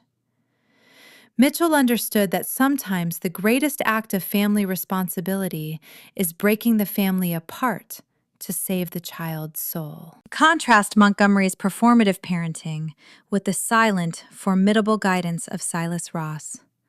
Silas possessed wealth that dwarfed Montgomery's wildest fantasies, yet he walked the earth in scuffed boots and faded flannel. He did not hand his daughter Abigail a heavy crown. He equipped her with tactical armor. He taught her that true power lies in quiet observation, self-respect, and the unyielding ability to walk away from tables where respect is no longer served. By allowing her to venture out into the world, to hide her wealth, and to test the waters of genuine human connection on her own merits, he nurtured an apex predator of character. He prepared the child for the unforgiving road rather than paving the road for the child. These quiet, undeniable truths about human nature and the legacy we leave behind are the stories that shape our daily lives. We navigate these complex family dynamics and hidden psychological currents every single day. If you find value in exploring these intricate relationships and unpacking the profound lessons hidden in our struggles, I encourage you to follow Samantha Told Stories. Together, we uncover the narratives that force us to look in the mirror and ask the difficult questions. This brings us to a stark, counterintuitive truth that directly opposes the grain of modern conventional wisdom. We are constantly conditioned to believe that a good parent sacrifices everything to give their children an easy life. We strive to accumulate wealth so our children will never know hardship, operating under the flawed assumption that perpetual comfort equals lasting happiness. But the story of Carter and Abigail reveals a much darker reality. Giving your children an easy life without demanding immense character in return is an act of profound cruelty. Shielding a child from the natural consequences of their behavior does not protect them. It disarms them. It leaves them walking into the unforgiving wilderness of adulthood without a moral compass, without a sword, and without the emotional fortitude to survive a sudden storm. An easy life breeds fragile, dangerous adults. True parental love is not found in the endless provision of luxury. It is found in the grueling, often unpopular discipline of building a resilient, empathetic, and honest human being. When we look at the ruins of our own mistakes or the triumphs of our quiet endurance, we must ask ourselves what we are truly passing down to the next generation. An inheritance is not measured by the numbers in a trust fund, the deeds to sprawling estates, or the fleeting prestige of a family name. Those things can be seized by a bank, squandered by a fool, or turned to dust by a single catastrophic decision. As you stand in the quiet moments of your own life, looking at the faces of those you are raising or the people you influence, you must eventually confront the most terrifying question of all. Are you building a fragile monument that will inevitably crumble at the first sign of genuine hardship? Or are you forging a resilient spirit capable of standing firmly in the light when the world around them falls into shadow? The answer is not found in what you are giving them to hold, but in who you are requiring them to become.